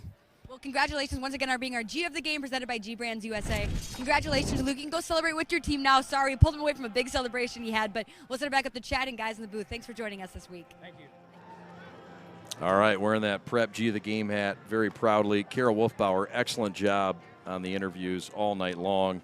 How about it for Luke Johnson, our G of the game? 9 tackles on defense. And on offense, 13 carries, 83-yard stick, a couple of touchdowns. He had that 50-yarder, couple of catches, 107 yards from scrimmage.